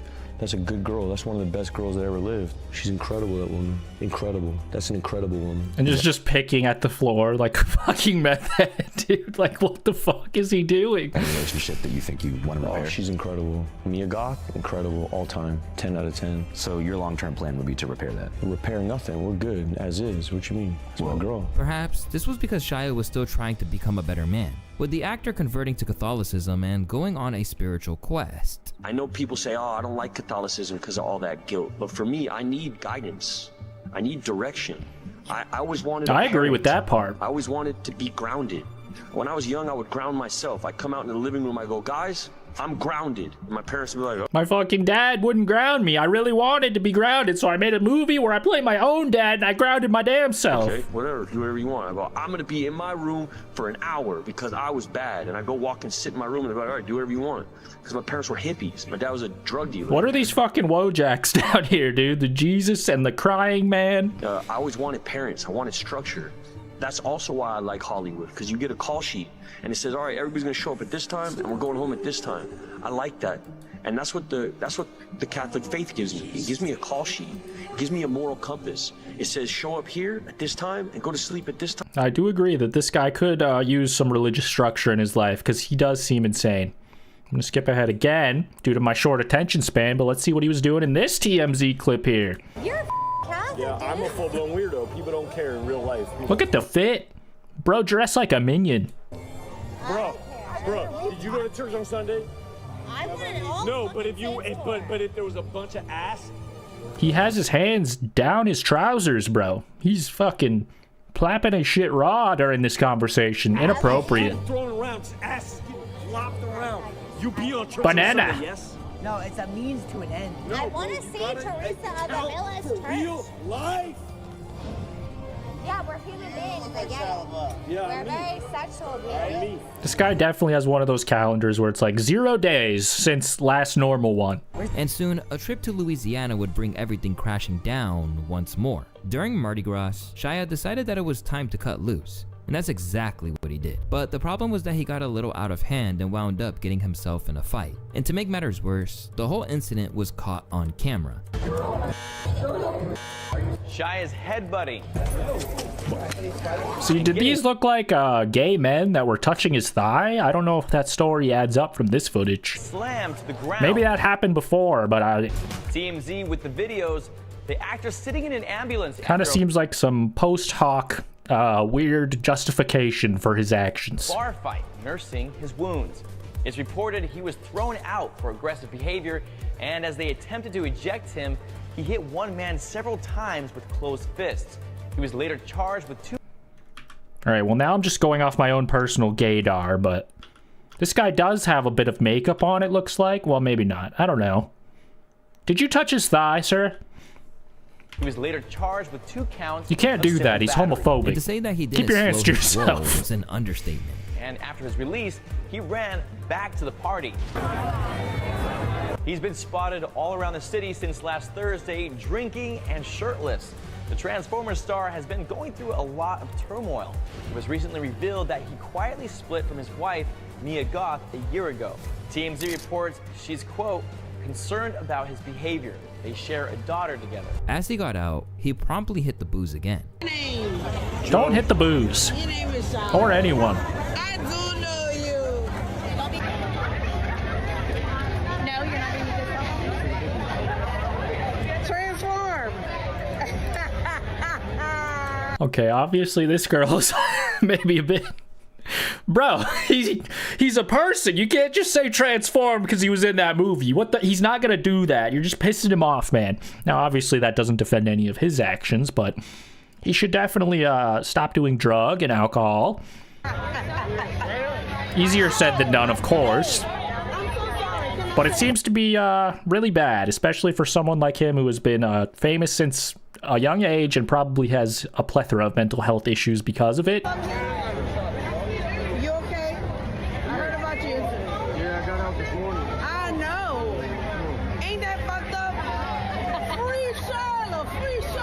Immediately, Free people were shocked Shia. by this development. viewing it as a clear sign of Shia going back to his old chaotic ways. I thought this dude changed his life for his family. Shaking my head. There's chill Well, they drunks, broke up. belligerent drunks, and then there's this guy. That's why you're supposed to do it for yourself, so that it doesn't matter when you break up as much, but you know. Again, easier said than done. But even if it's true, Small Man Complex would have to do a lot of heavy lifting for Andrew is kind of frame mocking him here. He does look like a bit of a small man. everything he said as of late. In the interview, he detailed his recent arrest, giving an unexpected explanation for what took place. I'll be honest with you, big gay people are scary to me. What do you mean? When I'm like standing by myself. The guys we saw looked normal size and ambiguously orientationed. And 3 gay dudes are next to me touching my leg, I get scared. I'm sorry. If that's homophobic, then I'm that. Yeah. I don't know if that story is homophobic, but the fact that you would make it up maybe is. Does that happen a lot? No, it just happened one time. Recently? Well, that's why I got arrested. Oh, okay. Yeah. So you were sort of being groped and surrounded. I'm not going to say that because my lawyer said... Because it's not true, probably. It's okay. We can back up.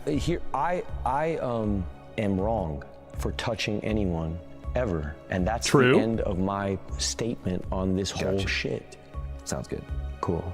Moving back to like what kind of things... Although he did get arrested soon after this, presumably for touching someone.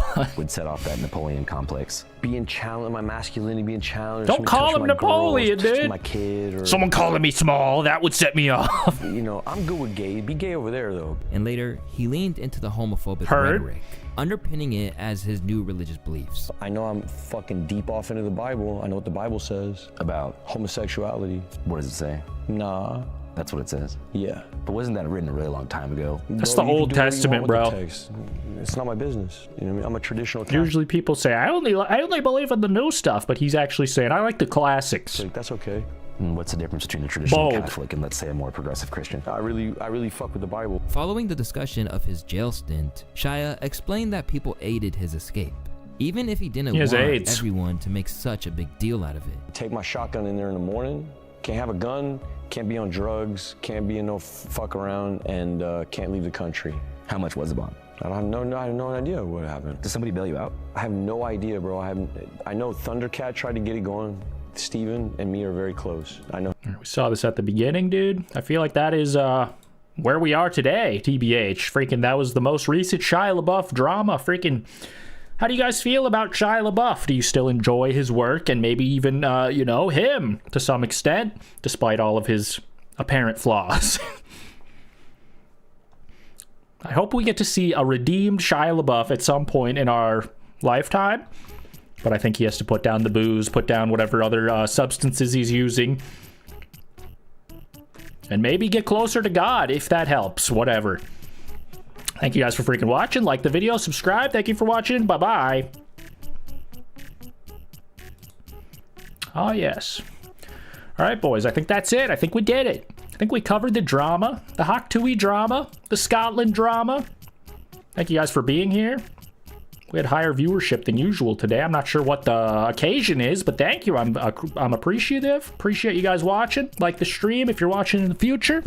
I'll be back soon. I got to get these dang wisdom teeth out. So that might halt me, but hopefully not. Hopefully not. Fingers crossed.